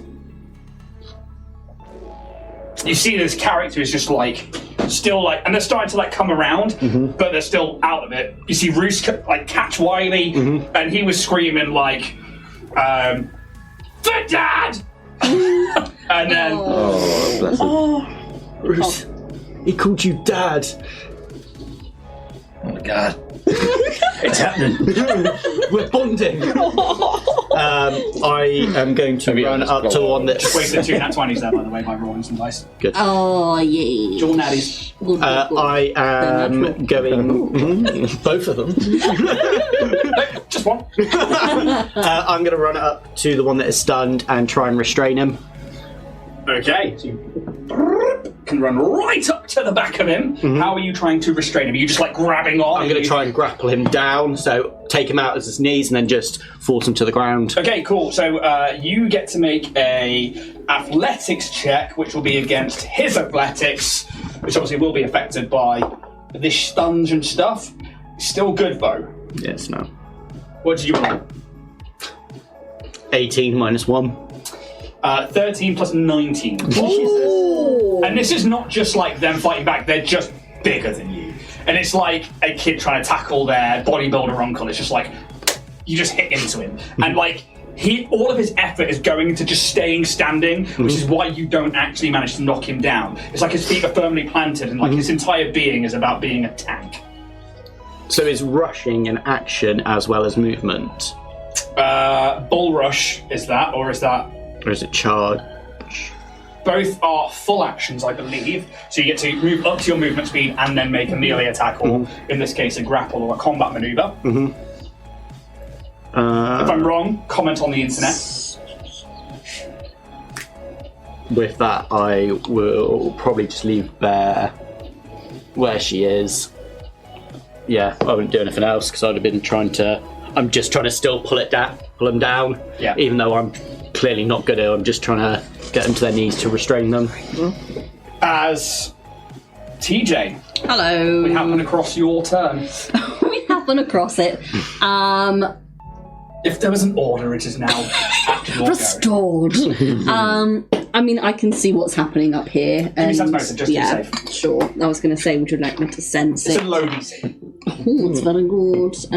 You're beating a 5 here. Oh, can I have my D6 back, please? Oh, Oh, fuck off. It's.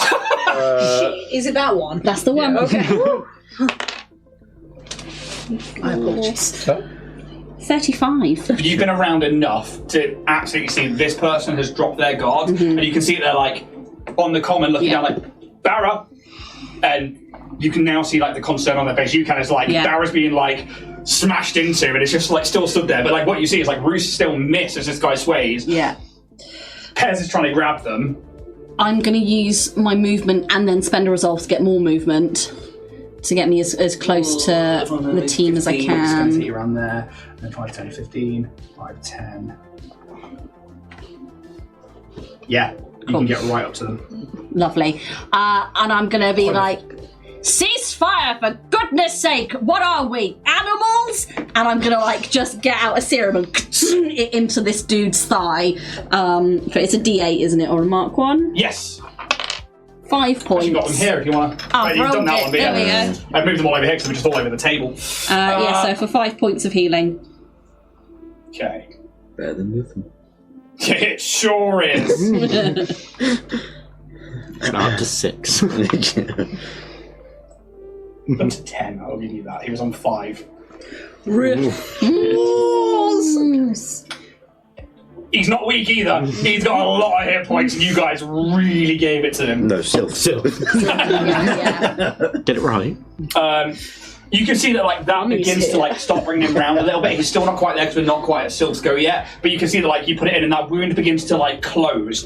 What you also notice is that it's not just the healing serum, but it seems to kick something into overdrive. As you've seen Kaz's nanites do this, as his begin to also patch up a little bit. You can also see that. Yeah, they have this hefty scar on one side of their head, which is some old battle wound. They've got this grey, heavy armour. There is an auto rifle on the floor of some kind. And yeah, anything else from? I think, it's just going to be hello, I'm TJ Squeakson, Captain of the Orion's Hope. We'll get you fixed up in no time. And they just can't speak. Wonderful. That's my turn. Sway if you understand me. Are we staying in initiative at this point after that's been called out? I would like to do one thing. Okay, so you'll go anyway. Take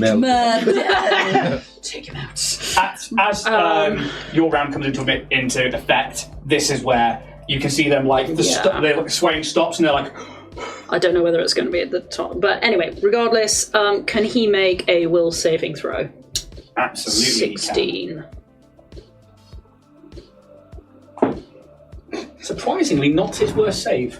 16, though. Yeah. It's lower than his fortitude. Fails. Okay, so I'm going to take my movement towards the ladder. And as I'm doing that, I'm gonna throw out this card, and it'll ping him on the head, just stick into his head and slightly melt in. And the sort of it's got a little sad face on it with a teardrop on the design, and it's incompetence. Tell me what it does. You cause all the targets of this spell, which is, in this case, just going to be him, to lose proficiency with one class of weapon of your choice, which is basic or advanced melee weapons, small arms, long arms, heavy weapons, grenades, or natural weapons. I'm assuming the nanites come under natural weapons. Or do Not they come really. under advanced melee? I will let you know that this particular hammer, which his knights take the form of, is advanced melee. Okay, well, I would like to then choose, if that's all right, Yeah. advanced melee, so that if he does go, he then suffers normal penalties for attacks made with weapons that they are not then proficient with. So Yeah. basically loses proficiency with his... That's big, by the way. Yeah. That's absolutely fucking huge to take that away from this kind of class. So, How long's that for? one round. Level. Oh, per level. I'm only casting it at first level because I don't know what's going on. So, so he's incompetent with his... So he wakes up from his nausea. The hammer's really heavy. Yeah. And I'm just going to be like, so are we playing nice? Yeah. You watch as this sickness wears off and this cold sweat, this stunned effect, and then it's as he's hits his head, and it slowly seeps into his brain, through Scott. He's God. And he's and at the same time, Velena is still Barry, stand down. It's Kaz. It's yeah. Oh, good. Hey, Kaz. No, it was you. And he just slumps to his arse and sits down. I'm not behind him, right? Hi, Kaz. You can Roll your avoid character. it. Would you like to drop initiative, or since it be your go? I'm happy to.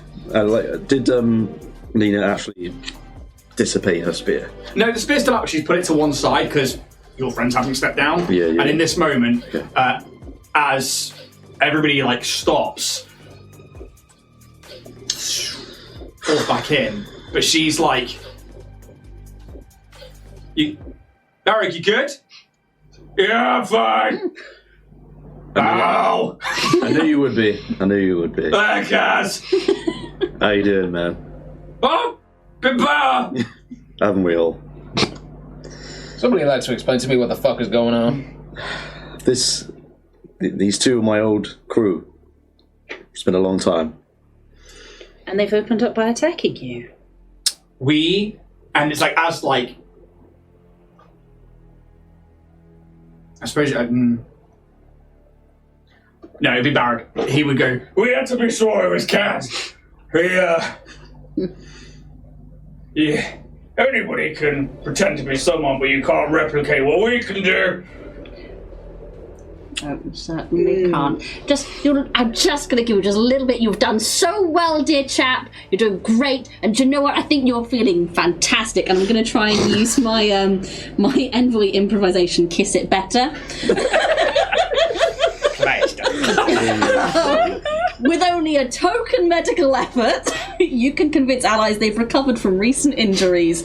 As a standard action, you can attempt a bluff or medicine check against an ally within your natural reach, who is less than their maximum number of HP or stamina points. DC is equal to either 5 plus allies total sense motive bonus, or 5 plus allies medicine bonus, or 10 plus 1.5 times whichever level of the ally, whichever is greater. Whichever is greater? Yeah. Okay, so they've got no sense motive.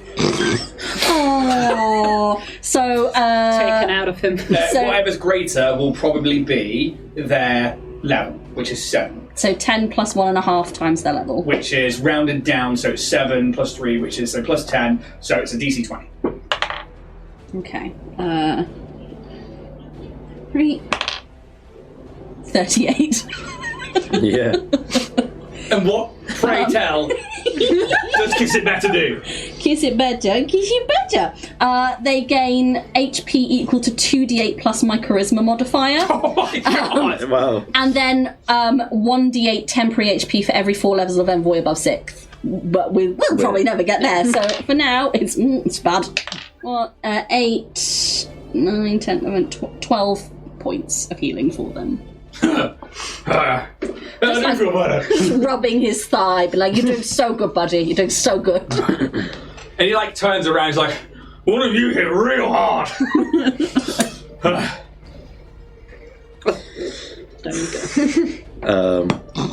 Felena's just looking at you. Mm. How? Where have you been? We watched. I was going to ask the same of you. I watched you all die. No.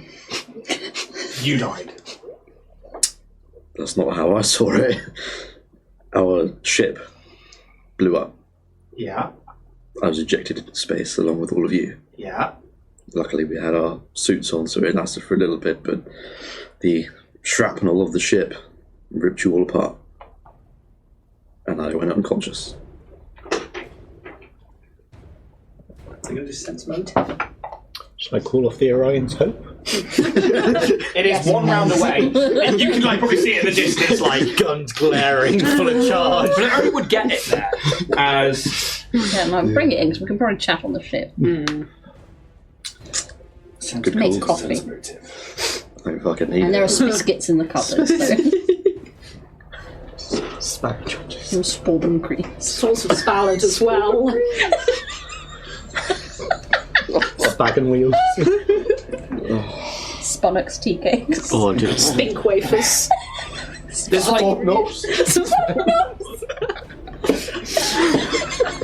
there's a pained pause and a furrowed brow.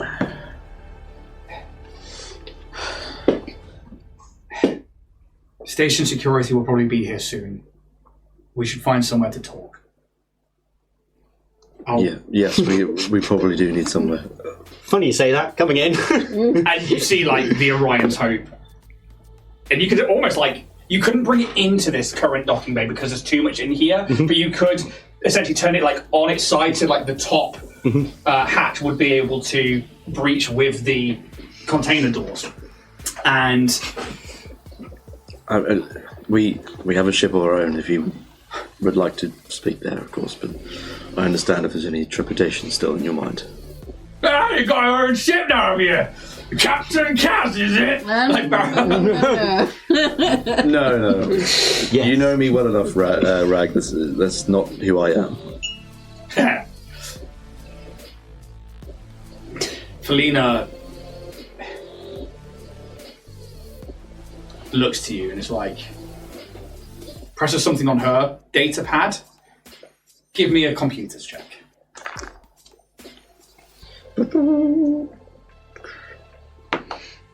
29. As they are also remote piloting a ship. And they basically tell it to not stand down, but they stop it from moving.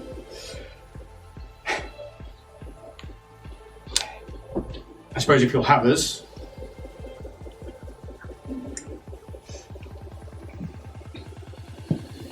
Your friends know a lot about you. By extension, I imagine they know a lot about us. If you're talking about you specifically, they know what they need to know. They know about us as Strix and what we've been inducted into. There's a lot going on, and I'm not sure you might be aware of already, but there's a lot to talk about. There's a lot of catching up to do. Certainly. And she gestures to the ladder. At this point, shimmer my sword away and go down the ladder. She will follow. And getting down to ground level, she moves over to Barra and begins to see that you patched him up somewhat. He's like, he starts to stand up, and I think I'd come down and offer him a hand as he tries to get up and just say, I'm impressed with your resolve. Takes a lot more than that to take this guy down. Not a lot more. That's why normally 5 more. I'll give a little tip of the hand. I'll be like, I'll try harder next time. Yeah! And, Shit. they keep good company, Kaz. Well, I do try. And, yeah, you guys can make your way onto Orion's Hope. Mm-hmm. And you tell me where you're setting up this conversation. What's it like on the ship? Well, I think we take the ship away from this docking bay if security's going to come along. Yeah. So maybe we go back to the docking bay we were at. Yeah. Do you bring them to the bridge? Do you leave them in the engine rooms? Do you... Just more of an open... We've got a little bit like a corner seating bit. Yeah, we've got that nice little table area. With a bit of And kitchen. Open plan Yeah. kitchen. Yeah. can everyone have a seat? I'll be mother. You see that, as you come through... Because actually the thing would come into the dock would come into the crew quarters, and then you can go through into the kitchen, so they wouldn't see something else, so that's fine. And yeah, Barrag wastes no time. He sits down and he's like, comfy space you got.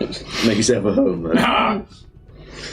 And then Felina will move over to the other side of the room, which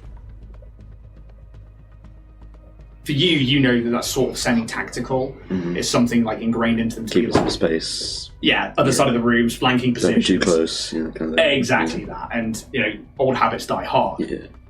You can see that, yeah, she is just taking in her surroundings. Mm-hmm. You take the ship out from Absalom, maybe move into the array of starships that create this almost traffic jam, or it's essentially a car park outside of Absalom Station where there's freighters or multiple ships that have been docked together to create living habitats. It actually has a name and I can't remember it. What was it called? Better make sure we don't get a ticket. 20 quid. Come to UPD, are you kidding? Yeah. Last year it was 10. Oh, it's 10 if you pay it now. It's 20 if you leave it a week. Are we using the app? The Armada, that's it. And there's no parking, and that's the reason, is because most people leave their ships outside, or they live in the Armada. Oh, the ticket man's coming. The space inside Absalom Station is so finite. Do you move it into the Armada? I mean, you tell me where you're going. Are you just flying around? I think Maybe sticking to a bit of open space might be a good idea. Just to not be disturbed wherever possible. So just somewhere around Absalom, keeping it a sort of safe-ish distance. Yeah. Aye, aye, Rough Captain. end of the Armada. Yeah. You tell me what's happening Okay. next. Well, clearly, whatever happened on our ship, Dina, Rag, you have a different view of it than I did. So please, I'd love to know what you think happened.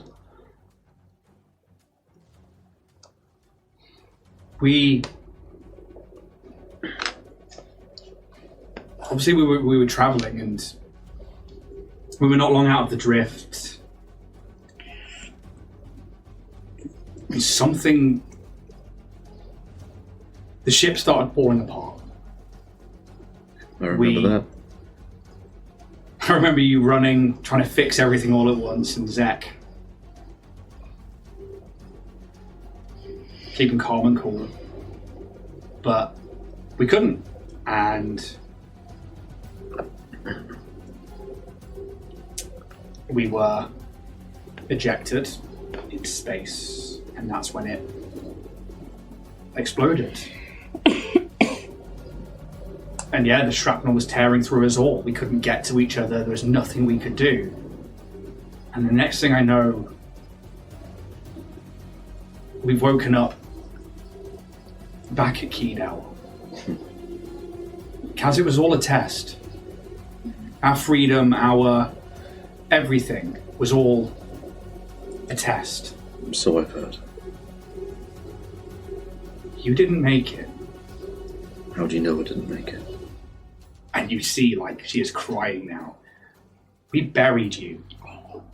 Oh. Oh. That'll do it. Yeah!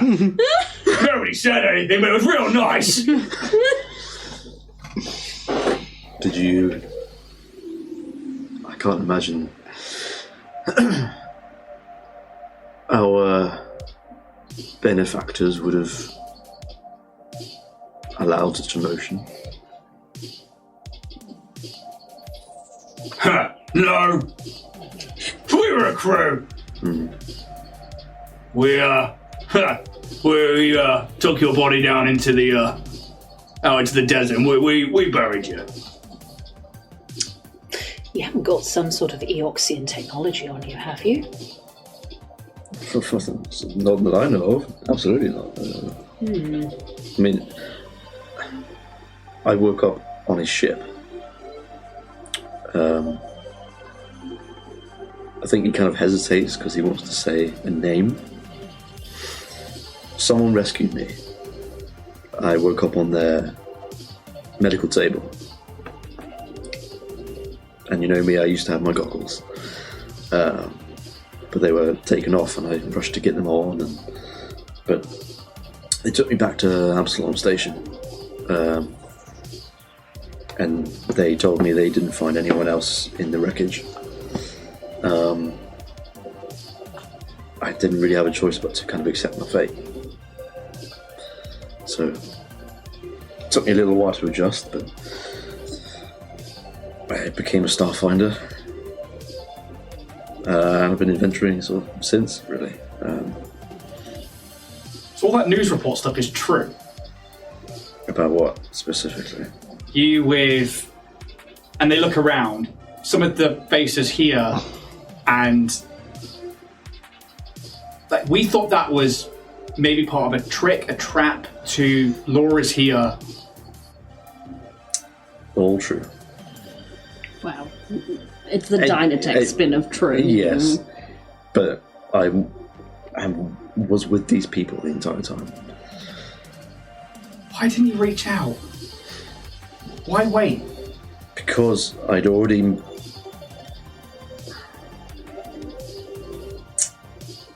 I suppose you thought we were dead. Yes. I'd already accepted... Well, I say accepted, but... Because I visibly saw you get shredded apart by the wreckage.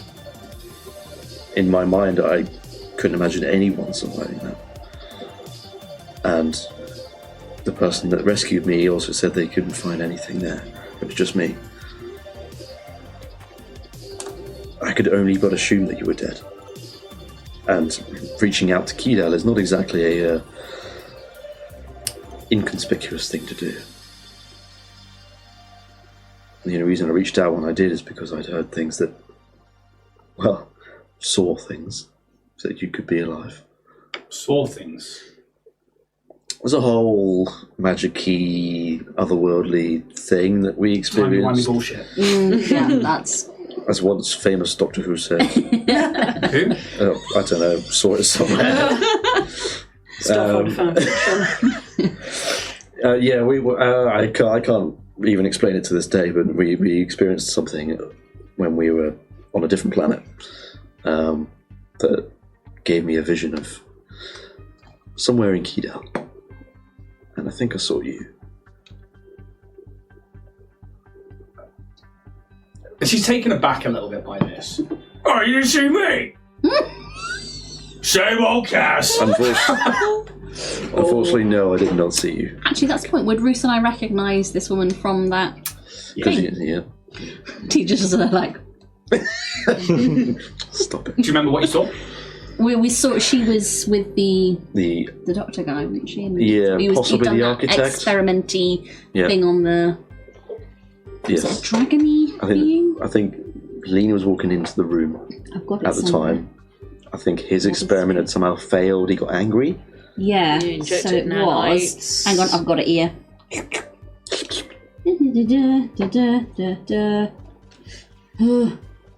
so many fucking things in here. Yeah, it was a failed nanite jars, man with a lab coat with slick black white hair, dark blue skin, cybernetic wings shimmering like nanites. All this, there was a draconian small being. Its scales turned to like metal, and then it melted. And then there was the female Strix, and he took blood from her. That's what we've got on that one. I kind of sort of relay that with TJ just together and say like, fucking. That's a nat 20 on her roll. Phil? It's merely a recall knowledge check for that particular thing. How did you see this? Like I said, otherworldly magic. We know Space Jesus. Jesus. Like, He's soup right now, but it's fine. Like I said, it's incredibly hard to explain. But you know I'm not lying. I can't just come out with that and for it to be true, which quite clearly I can see. No, it's quite accurate. Exactly. It was not by camera. It was not any technological means. Because you know Kido would have had that shit shut down. Yeah. So, yeah, it would have done. So let me get this straight. Yes. Sorry. No, feel free. From your point of view, you buried Kaz in a desert somewhere. And from your point of view, you died out in space. Or got Well, picked I up suddenly and was shredded in blacked out. space. Are there two of you? I mean, given the recent events, possibly true. Recent events? Well, not to bring up, too traumatic a memory, but was the Kaz you buried recognizable as Kaz, or was he disfigured? And was it dental records only kind of deal? It was him. It was you. Yeah, right down to the weight and everything. Oh, we've heard of, right back to old habits, eh, Rag? we've heard of something like this before. I mean, you probably know of it already, but we've seen evidence and experiments of cloning. It's like a visible look on her face. Sense motive, please. Yep. That's good.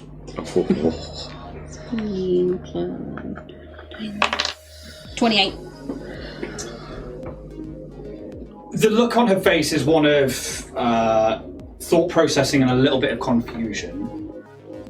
It doesn't give anything away like he's got it. Yeah. If anything, it gives them another thing to think on. Nice.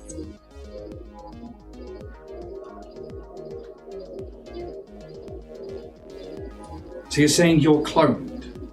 It's possible. If you buried a body that looked like me, it's quite... it's the easiest answer, really. And knowing where we found the cloning information from, it makes even more sense. They had a file on you. Saying I was KIA. Mm-hmm. I mean, as far as Keydell's concerned, you are KIA. And that tracks. But What's the... Can I try a recall knowledge on what we found in... Was it in Kaz's neck that he had the chip?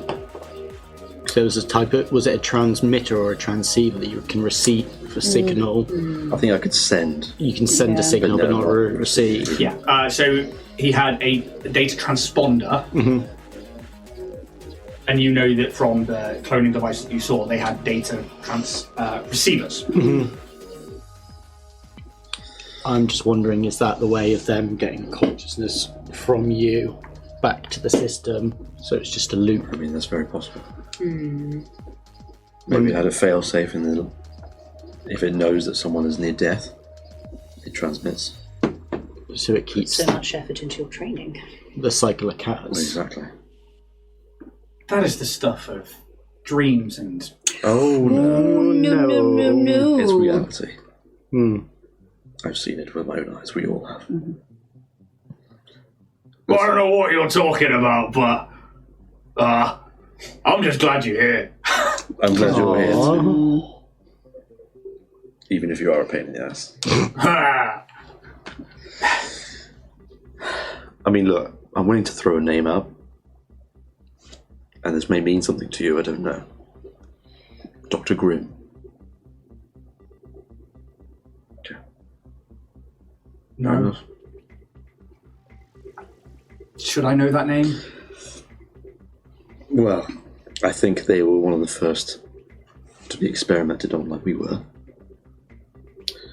As part of the program. A version of. But they are extremely intelligent. Far beyond our means. And they have been doing their own experiments. He is the one who has been finalizing cloning. In fact, Back on Keydell. to and fro, he's been working on the Absalom station recently. And before that, Kshoria. We killed him once. But he came back alive again. Sorry, my compad keeps buzzing.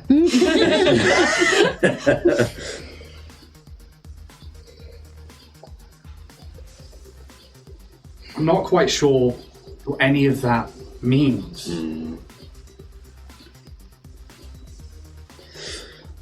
But... And you can see, like, she's struggling to, like... I mean, look, we've told you a lot. I'd like to know more about where you've been and what you've been doing, Yeah. if you wouldn't mind. And there's almost a moment where you see her letting her guard down. And you see her, like, start to look around the room before looking back at you. And you want to be in more a blackout place? I just worry. She snaps you up. Say what, bitch? The Lion, the Witch, and the audacity of this bitch. I just don't know how much you want getting out into the public ear. I mean, we've given quite a lot less of a fuck recently, haven't we? Yeah. Doesn't mean I haven't. True. No, that's very true, and I'm willing to stand by that. I completely understand. Would you like us to give you the room? Is it these guys you're worried about, or anything that may be bugged? More, I don't know these people. Yeah, we got secrets. So do we. But you know our secrets. How much do they know? How much can you trust them? And their eyes linger on Sylph for a minute. Just stare straight back through the glasses. And they see 2 goblins. If you do feel uncomfortable, we can always go elsewhere. I trust them dearly. They have seen me through very hard times. They have been nothing but kind, and I've done my best to support them in any missions and adventures that we've been on. Bruce is just going to go red mist.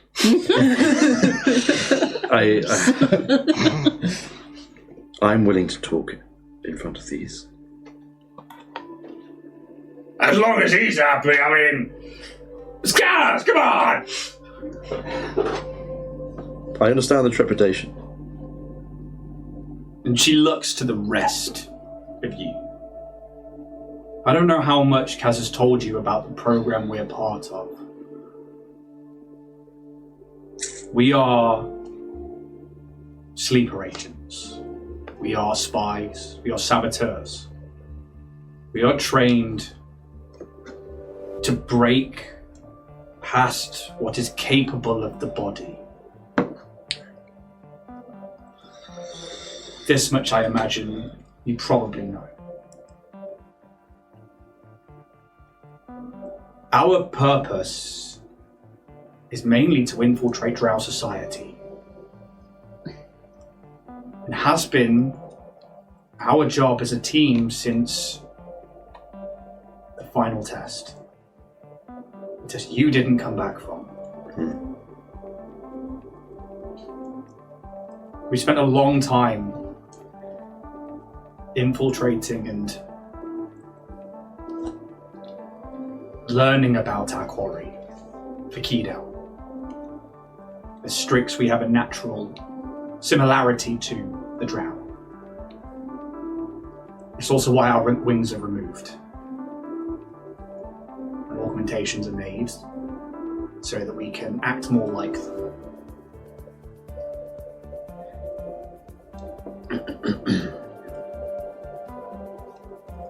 Because we've been deep in apostate culture for a long time. As a crew, as agents of Keydale.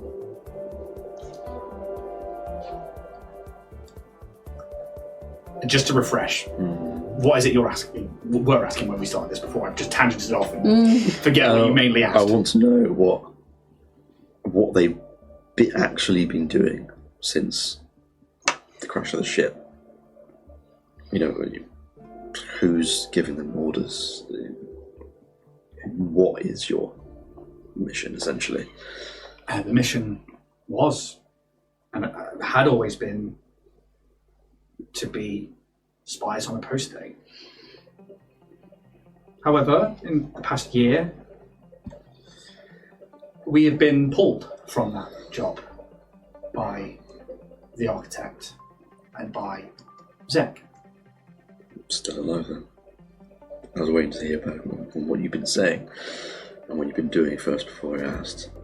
The other 4 are alive, Kaz. It's good to know. Well, I hope the rest of you.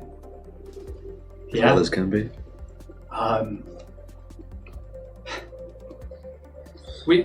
We've been through a lot. Understand that.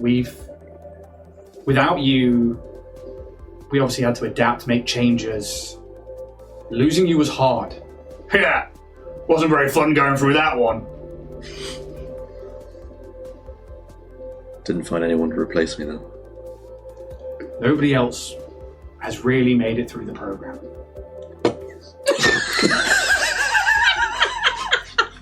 There've been a couple of apparently people before us who have come close to being what we are.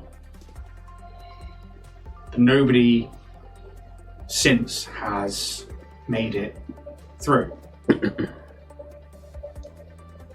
Which is why you probably saw my blood being taken. Trying to quicken the process, huh? I don't know the ins and outs, but periodically, or when asked, the architect will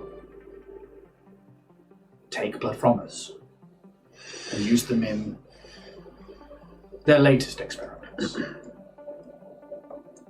And that's really what we've been doing for the past year, is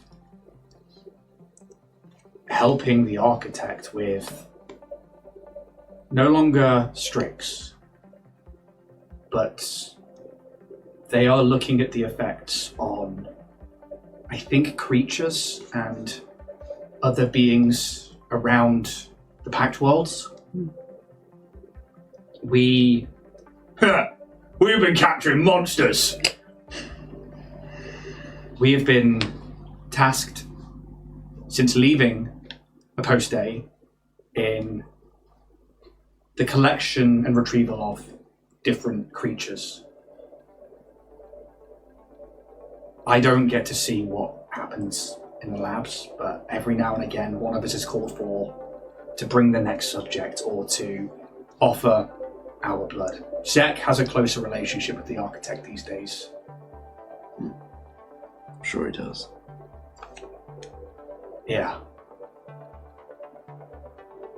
We don't see him that often anymore. Only when we go out on jobs. Why is that? Has he got a sort of higher position, you think? He's the captain. We don't need to know what's going on until he tells us what our orders are. A job's a job, and orders are orders. Has he changed at all since everything? I'm a little more closed off to myself and to Rag. Zara, I think it made her grow a bit more callous, a bit more cold. But she didn't take to being taken away from the role of saboteur, spy, and what we were supposed to do very well. A lot more anger in her these days. Feels like a kind of puts a downer on everything that we had been through. After all that torture and pain, and now you guys are just collecting animals and creatures instead of going by the slogan that we were always drilled into our heads.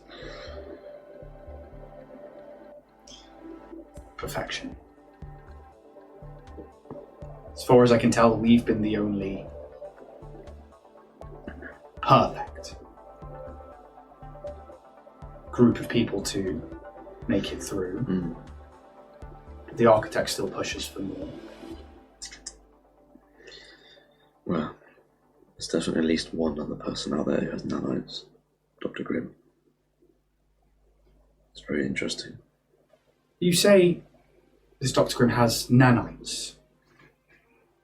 In what capacity? Like us? Or... Well, they've certainly been able to manifest nanites in ways that we have all done. That wasn't quite the same though, was it, Gaz? Because he had them sort of... They nanite weren't internal, they were... He kept them in jars, didn't he? Because nanite technology is known throughout the galaxy. It's It's just common... eerily similar to what we can do. Making the clouds and... Which is, again, sorry for the heavy hits, but there's only one way to guarantee that you are one of us. And that's by forcing those out. I understand. You can take him, though. He's a big boy. Not as big as this guy. You guys got any food around here? Biscuit? Oh, yeah! I mean, if it wasn't for Sylph here, I think I'd be in a lot worse condition, Rag. Yeah. Thank you, Sylph. It's all right. I'll lean in next to Rag with another little plate of biscuits. Oh, yeah. You're not as quiet as you used to be. I think this group here has kind of drawn me out of my shell a little bit. You are leaving a footprint. Yep. We genuinely thought the whole news reel and this message from Kay was potentially a drow ploy to get us out of hiding. But something stuck with me with your message. And I had to know. Where are Zek and Zara now? Are they back on Q-Down? Yes. We didn't tell them. I didn't tell them. She didn't tell me till we were halfway here. I got to go on a cruise ship. That sounds like you. Was that the only reason you guys were on this cruise ship, or were you here for other reasons too? We hadn't used that particular comm channel in a long time, since before Kaz died. To get a message like that, with that information, signed off the way it was either too good to be true or it was a trap. I thought it might be another test, or it was a drow ploy to infiltrate us and pull us out of hiding. And It's almost exactly what you were thinking on the other end of it, wasn't it, Yes, Kaz? exactly. I thought you guys being here would be a trap as well. I was hoping that you wouldn't be indoctrinated and persuaded to obey orders, no matter what they are. I don't know why I felt uneasy about telling anyone, but understand, again, we buried you. That was the hardest day for all four of us. So how do I explain to what is essentially a troop of murderers and spies? Oh, I've got this message from a ghost. Yeah, I don't blame you. I don't blame you. I'm glad you came. And there is a genuine smile. And she just leans in and hugs you. I think he's like kind of taken back. He's like, I'm not used to this. You're just going to be But like, relax. Deep breath and hug back. Good boy, yes. So, and she like adjusts herself and like, Barak's like, huh? Biscuit like falling out of his mouth. Pipe down, Rag, pipe down. So, what now? Why, I mean... Oh god, there's so much. I suppose the most pertinent thing is, Yes. in relation to you, we believe that there is a network of scientists working on this, what would really be described as a forced evolution project. And having seen what they potentially might be forcing their way into is a little bit terrifying. What do you mean? Forcing their way into what? Or does anyone actually? I've got images of it, and I get up the big boy that Calyx manifested from the cloud, like that. Oh, the Kyoka. And she says, "That's a Kyoka." Yeah. Right? Yes. There it is. Forced evolution on one of those. Or towards. We're not really sure. What kind of entirely. creatures have you been collecting?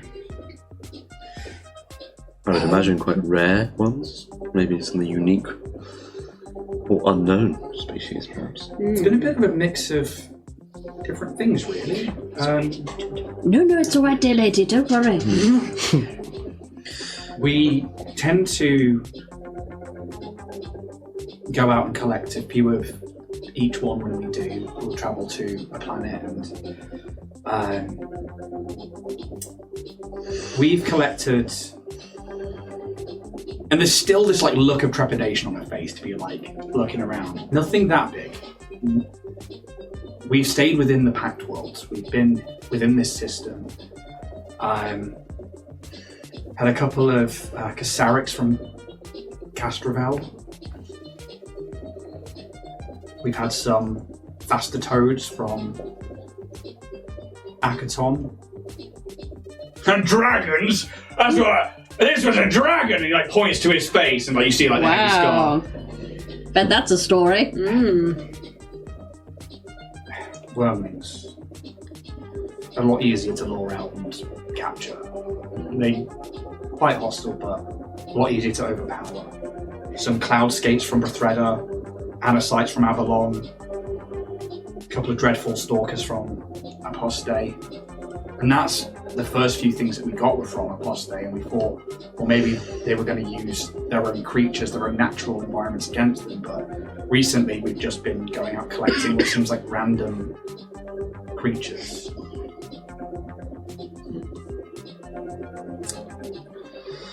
Certainly something to delve into at some point, but I mean, the only way we can get any more information on that is back at Keto. You're coming home. I don't know about that yet. And looks across the rest of the crew's like, I know these guys aren't getting in. not openly, no. I could try. Oh, I mean, yeah, absolutely. You could probably, maybe sneak our way in, but if you were even seen, that's some shit. What do you hope to gain going there? I mean, I'd love to have you with us again, but you're obviously on a different trajectory right now. Yeah, I mean, don't get me wrong, I love the fact that you're still alive and that you're still you, but priorities have changed. I'm still loyal to you, but I'm loyal to these guys too. And right now, they're in a world of shit. I mean, we can try and get you in, but you would have to come in from the ground. I mean, I don't know. From your grave. Well, Damn. I mean, speaking of, how far away did you bury me from Keto? Like, Not far away from the foot of the tower. yeah. Okay. I mean, if you're gonna I'm just thinking. quietly come in, I mean, the foot of the tower is the best, it is the least guarded. I mean, obviously everything we did was from the spire at the top. Yeah. And obviously, most of the city is civilian bases towards the bottom. Well, I don't know if Keto is the next step or not, but I can only imagine that at some point we'll have to. But It's great to have you home. don't know, I kind of like it out here. Keto has always been a bit dreary. I find it cramped. That too. I mean, one tower to hold a whole species. I mean, Yeah, imagine. I think Kaz looks over you and goes, didn't think about that one. No, you didn't. It's like a Cal. raised eyebrow. Confusion. I mean, that's up to you. It's fine, Kaz. Don't even worry about it. The trauma. Was. Vietnam flashbacks. I mean, you've probably not heard of the Hashtag. No. Hello, I'm a Hastoki. And something that we are currently definitely working on is the fact that Hastoki are not a recognised race of the Pact. As I'm sure you all know, you know the list of races on that list. But, We were made in a Dynatech lab. yes, and apparently not deemed to be conscious or have personality. Sold as essentially slaves. But, as you can see, TJ here is more than personable. Oh, stop you. His kid taught me everything I know. We call him Kaz the Riz Umbra. That's not true. You don't know him very well, do you? Oh, the work we put into this horse. She's smiling. Here, I'll give you a little tip back. We even got him to do anti-gravity karaoke. Like, when did this happen? In the drift, dude. We got drunk and did karaoke with the gravity off. I don't remember this. It was so you could feel flying without your wings. It was the first time you took your goggles off. It wasn't karaoke. We did karaoke. We all sang. Calyx would in the background. We did go karaoke. I think space curling. Kaz has probably Yes, as well. genuinely like shut it out a little bit. PTSD. And she is looking at you like, Clearly things have changed. And I think for the better. You really did let go. Yep. All bought and paid for. all bought and paid for. Shipping included. You gonna eat that? Take this biscuit. Do you want a salad? No. Cool. I got this great mushroom. I think you'll love it. Oh no, I'm gonna go for the mushrooms. I think Bragg probably would, I don't know. But... Listen, I mean, what do you want to do next? Why is this Strix in the airlock? Now that you know that I am who I am, I'd love to have you guys with me, but I understand that you have your own I'm not. duties. And that exactly. We're not going to be able to be away from Keydale for long. We didn't tell them we were coming out here. We just said that we wanted to check on some things and tried to make it as routine as possible. I don't know what to do right now.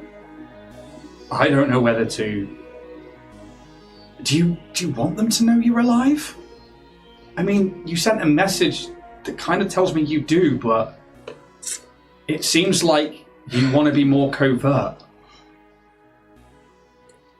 There's a chance they already do, and they just haven't told you, because maybe they know that you do something about it, try and find me. I don't know. But I know that Dr. Grimm knows, and he has a situationship with the architect. I like that. And the higher-ups of Dynatech. You keep mentioning Dynatech, this company. Mm-hmm. Why? Well, it sort of started our whole adventure off, really. Like I said, I became a Starfinder. And myself, Skelkin, and Vorag. Bitch.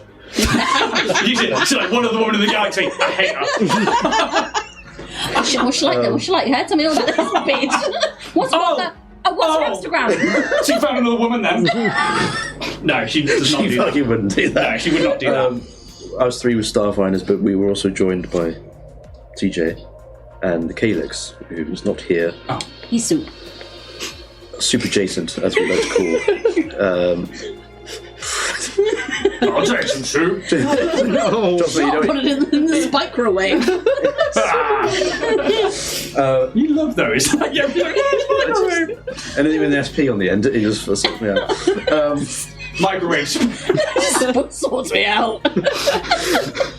We were put all on a mission together, a mix of Starfinders and Dynatech employees, which is unusual. And this was your first Anything. Yeah, exactly. Well, exactly. And I believe it was Calyx's first as well. It was so well. Yeah, both of us. It was our first mission away from the station. Led to believe. Well, Calyx was sent under the premise of gaining navigational data, and myself was sent under the guise of press and good propaganda.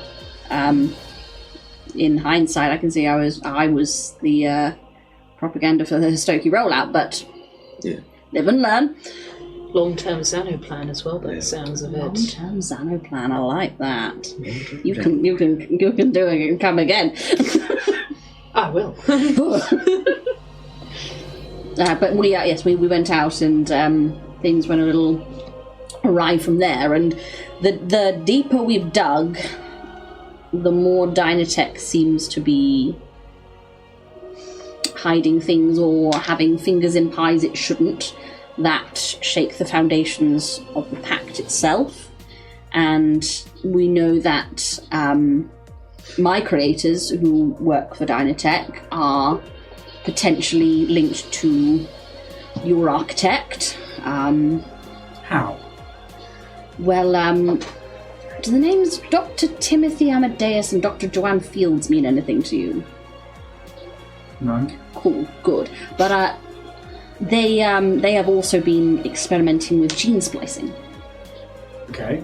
And we know that Dr. Grimm has his little projects as well, and everything seems to be a little closely connected. But I know from, again, an interesting Desna-related group hallucination, that Dr. Joanne has her own evolutionary project on the go. No mysticism on that sheet.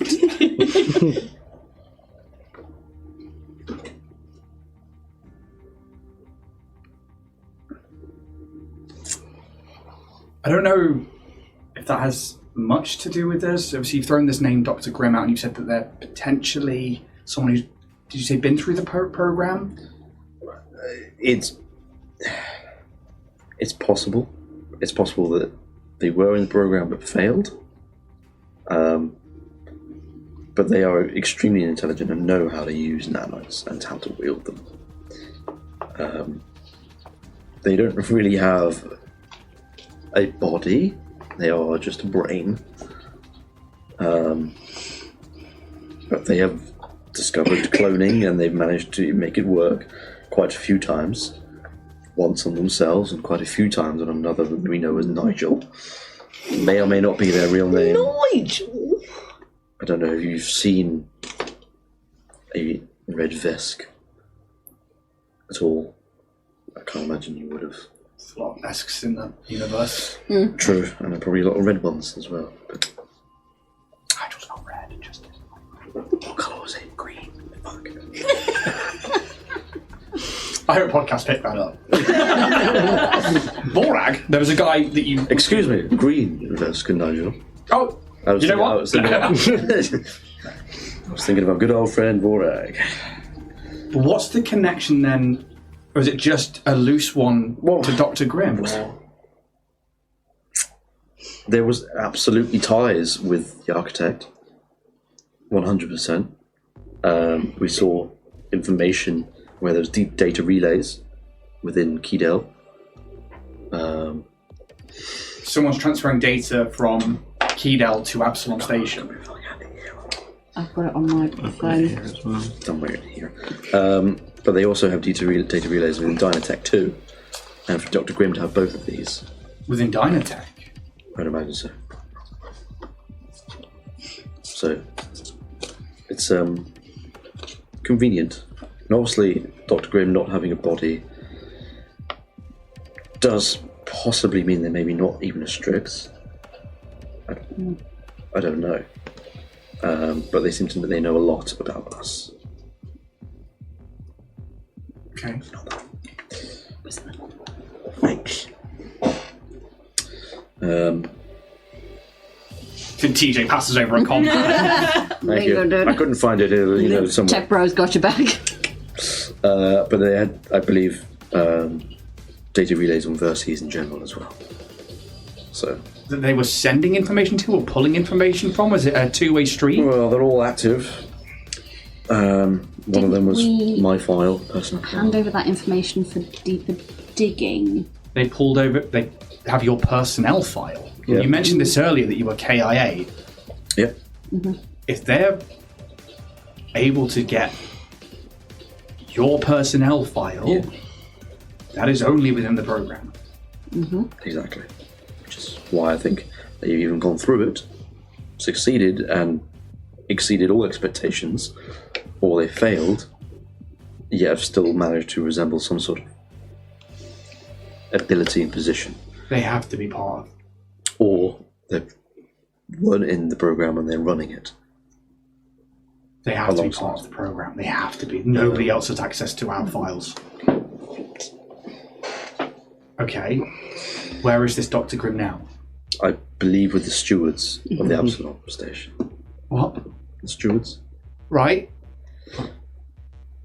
And they're gonna tell people all about us. Not essentially. Dr. Grimm has information on Dynatech that they weren't willing to pass on unless they were given Diplomatic unit. essentially freedom. A coward. Yeah. But we needed more information, and we went with it. The survival of a lab, a cloned group depended on it. And they were going against pact rules. Okay. I mean, it's obviously some kind of link Yes. to Keydell then. Being able to pull your file alone that's pretty confidential. Exactly.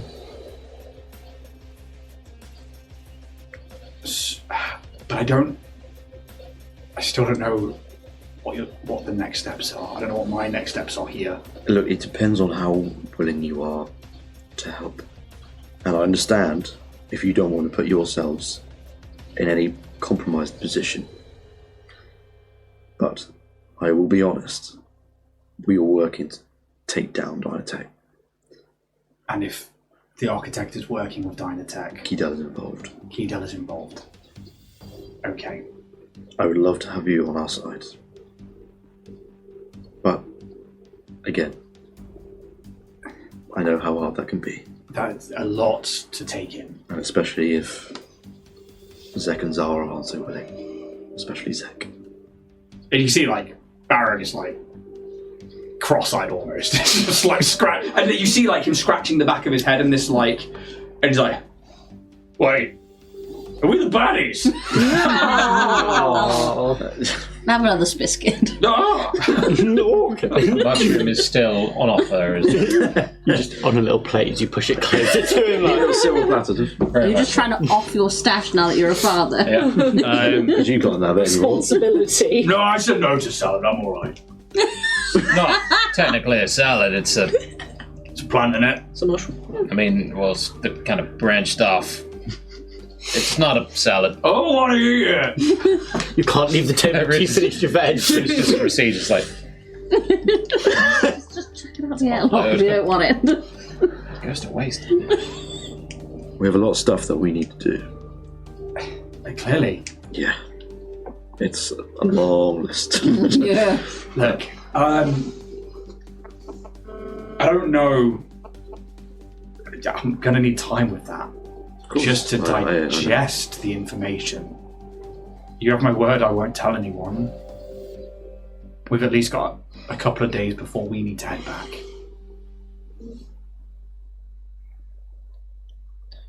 If you were all coming to Keydell, though... I don't know if we are right now. I think it's a potential down the line. If you do, At some point. you will not get a ship close to the tower. Then we will travel on foot. Or land vehicle or something. Could do with some help on how to. And she smiles and It's starts like tapping away, and then will ping across to you a location and a small map. There is a canyon, and you know it well. It's part of your training, and it's, it runs through the desert wastes for a few miles, and there are areas where there are small oases, there are deep chasms, there are caves, there is essentially a natural obstacle course of a few miles that are used as training grounds for especially the Strix who have their wings removed to get about. It's not really in use anymore, but if you were able to park your ship or land your ship outside of, and they give you an area and a radius, and take the canyon, it will take you to the foot of the tower. Okay. And your grave. I might have to dig that up. Because I want to know whose body that is. And if it is me, another me, I want to know. Bear in mind what happened last time we dug a body up. What? Sophie's also going to look at you a bit strange with that one. I don't even worry about it. Right. I hope grave robbing's not really. It's not a pastime of mine, nor any of ours. No. For that matter. Again, magical timey-wimey. 0 Job's a job, right? If it needs doing, it needs doing. We weren't exactly in control of our bodies at the time. No. Sorry, what? Yeah. Mind magic. Yeah. Why magic? Yeah. The mystic arts have never really. Magic isn't that bad. It's awful. Hurts. And he like looks to his side. Oh, like it. Oh, don't worry, that'll heal soon. At least you know what we're getting with technology. Yeah. Right? We make it how we want it to happen. But mysticism is all. Mystic? Well, exactly. Yes. I Will don't you get bend it. it to your will and make it what you want as well? I feel like it still has some element of chaos. Oh, but that makes it fun. Look, we're going to be here, I guess, for a couple of days. We have a ship that we can use. But I do have to go back. Mm-hmm. Is there anything we can do?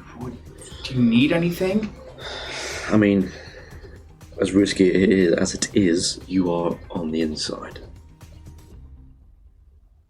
And you see like And given what we do best, information would be great. Again, don't put yourselves in a compromised position if you don't need to. what do you want to know? How far the rabbit hole goes.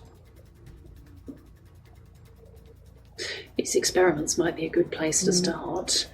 What are they? What are the aims? If they're getting them in the labs on a regular basis, anything you can find from data, notes, I mean, we can give you a list of like names anything that might pop up in things that you find.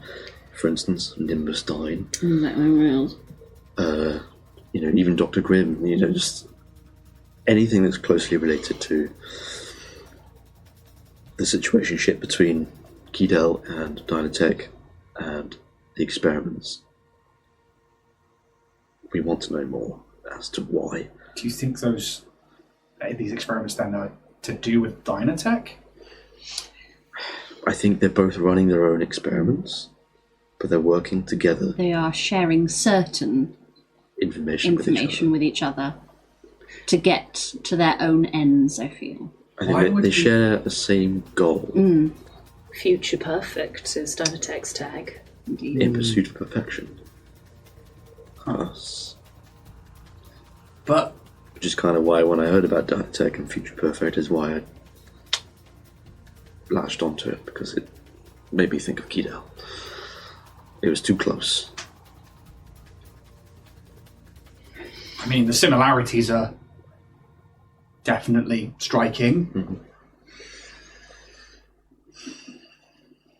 I wouldn't have thought the architects, after everything that we were supposed to be, would have outsourced anything, though, or what would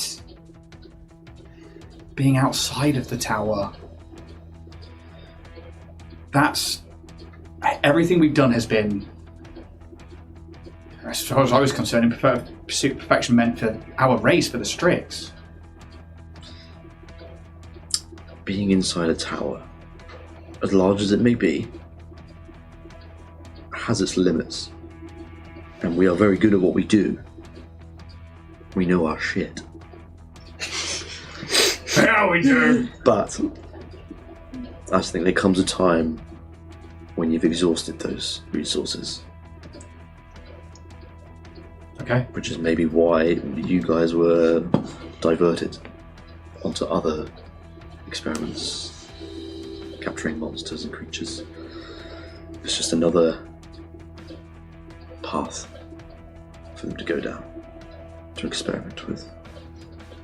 We did think it was odd. And quite rightly so, Rag. I mean, it can't be cheap going to all these planets, and Dynatech has money. That's very true. I don't, as far as I'm aware, I suppose the tower Keydell would fund it, but then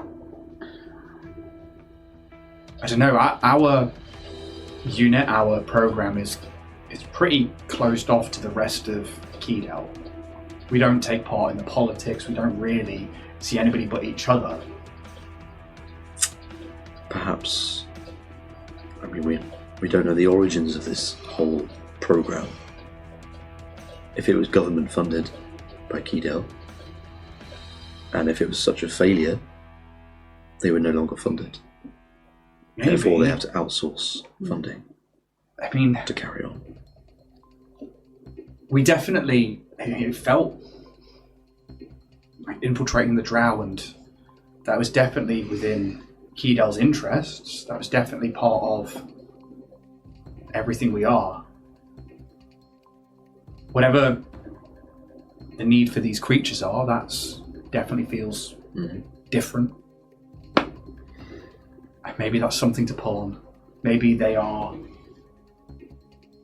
going a different way, but I did find it odd that we were pulled from such deep infiltration, and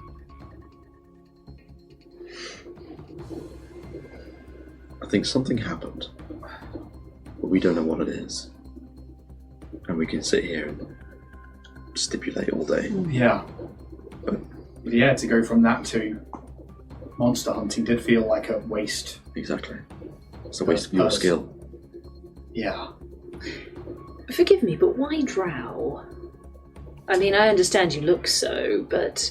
And that is a lot of it, is that we look so, but the Drow and the Strix do have a history with each other. We are renowned for not necessarily seeing eye to eye, and I think it predates the Gap.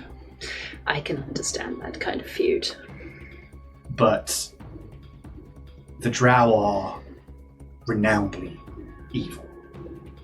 It's in their core, it's in their being. And cruel. They would wipe us out without a moment's notice if they had the chance.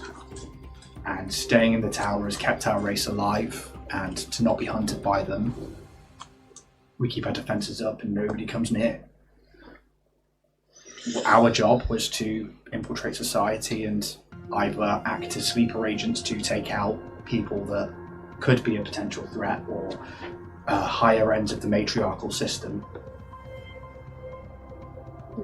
That was what it was essentially supposed to be. But although we infiltrated, we never, I suppose, were activated. We collected data, we collected infrastructure, but yeah, we were pulled back and now we collect monsters. Yes, for something so vital to your race's survival. Quite interesting. I agree. Which is why we need to know more. We can't sit around and capture monsters all the time. I quite like it. I'm sure it does bring its own excitement. Ha! I got to kill a dragon. Trying to take me with it, War. It sure did. Yeah. But you won, huh? I won. Yeah. I think Roos is just going to look at you, Kaz, like, I don't get this guy. Just hang around with him. So, where do we go from here? Obviously, I'll be around. Clearly you need time to think about all of this. Kaz, I will help you. I'm just happy you're alive. However it is that you're alive. I'm just grateful. Yeah. It's good to see you again, Goggles. Goggles! Goggles! Yeah. Wow. We used to call him Specky Bastard. Couldn't help yourself, could you? Apparently that was me. Look, I'm very sensitive about it. Yeah. Specky Bastard. Specky bastard! You're a specky bastard! Look, I'm happy you guys are alive too. I'm genuinely. Well, why wouldn't you be? Well, it depends on how, in the manner that we met again. Well, If you were truly intent on killing me, if it wasn't you, we were gonna. and I wouldn't have blamed you, Ah, but I'm glad you didn't. It'd be nice to see Zek and Zara again, but I understand that's a ways off. why didn't we tell them? We've been through this. I just wanted to be sure with Kaz first. We have grown apart. We still go on missions together and we still are a very effective unit. Mm-hmm. But the other two, I don't think they'd have given you a chance. Maybe I'm too soft still. I suppose there's an element of truth. Look, I'm gonna go back to our ship. Which one did you bring? It's fine. We're gonna head back. You know how to reach me. It was nice to meet you all. Pleasure to meet you as well. Lean in to brag, and I'll be like, if you want to go to the bar anytime. Looks to Felina. Maybe not tonight. Oh. Take some biscuits with you.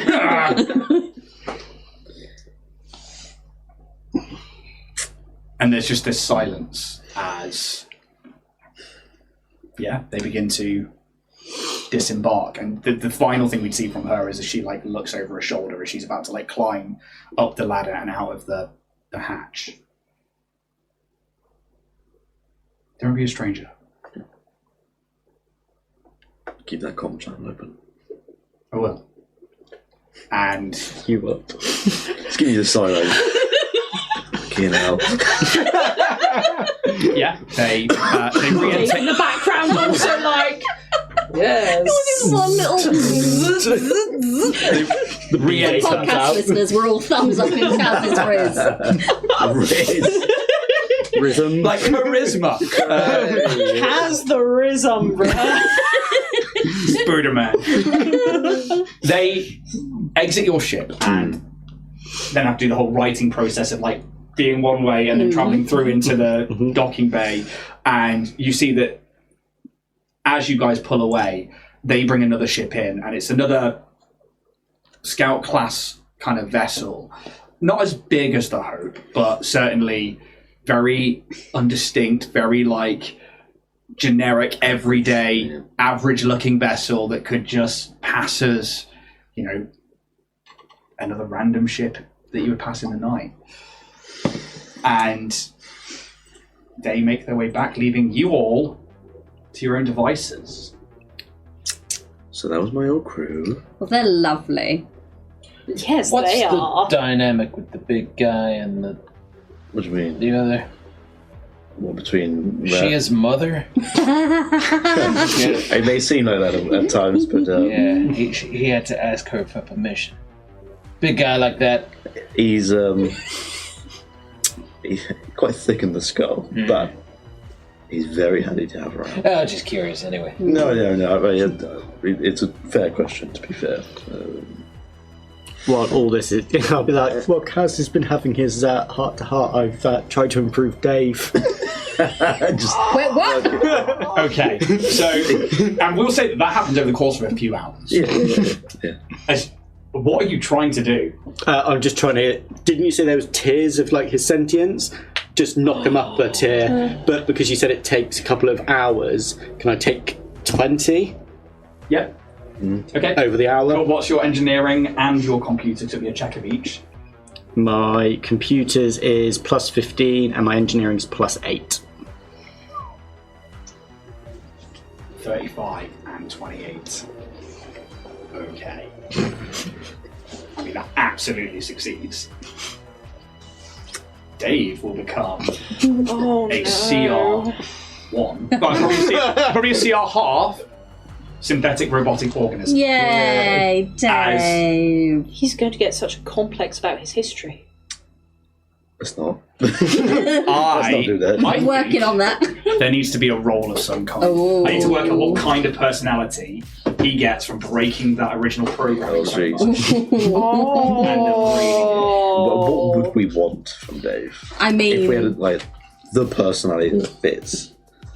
Sassy.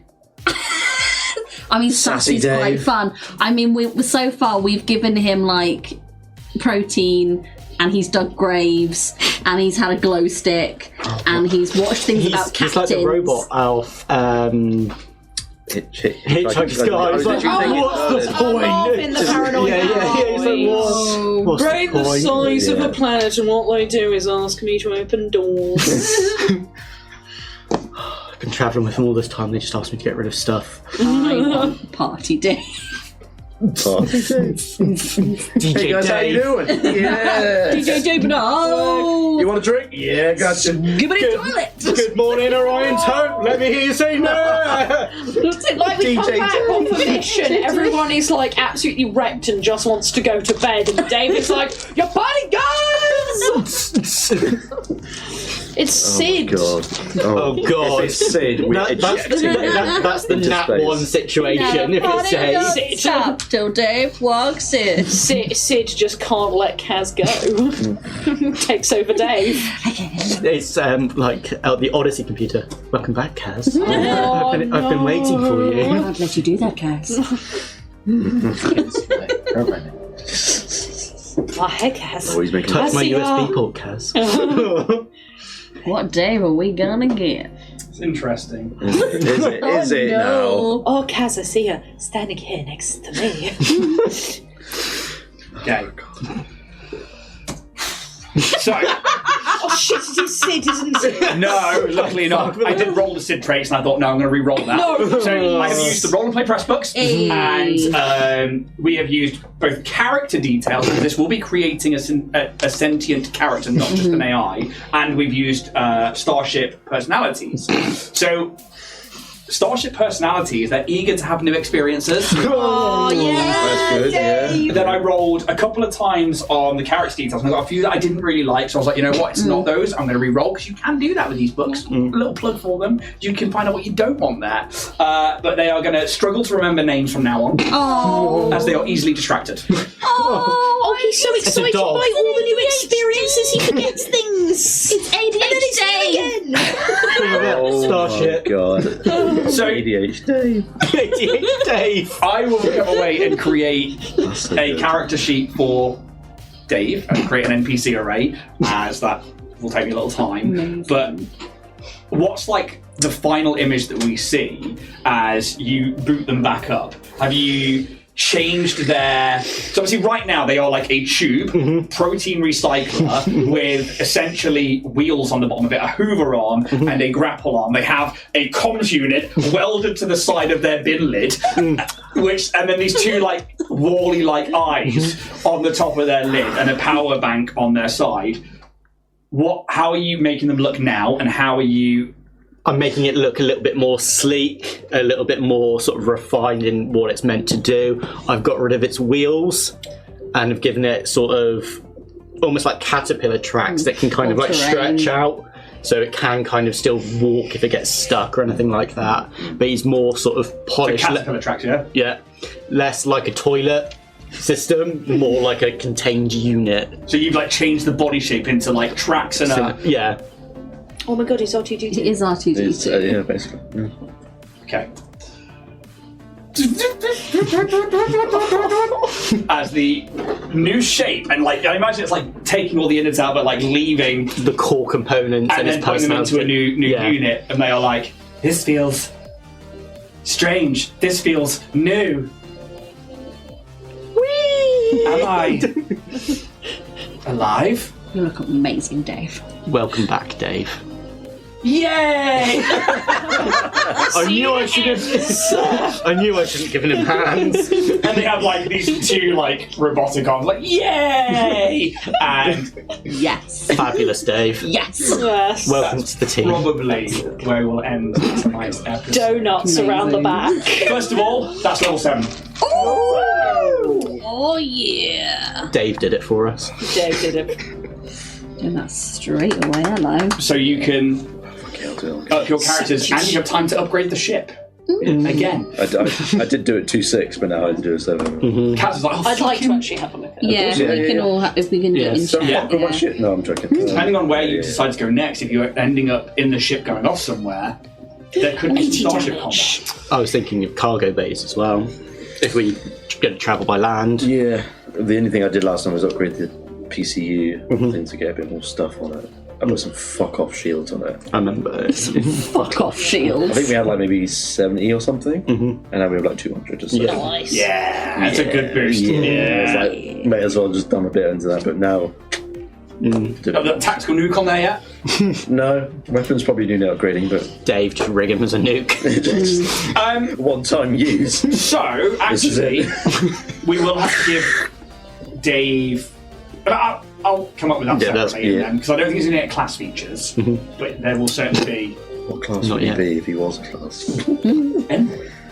Technomancer. He's a captain. Oh God, is he a rival?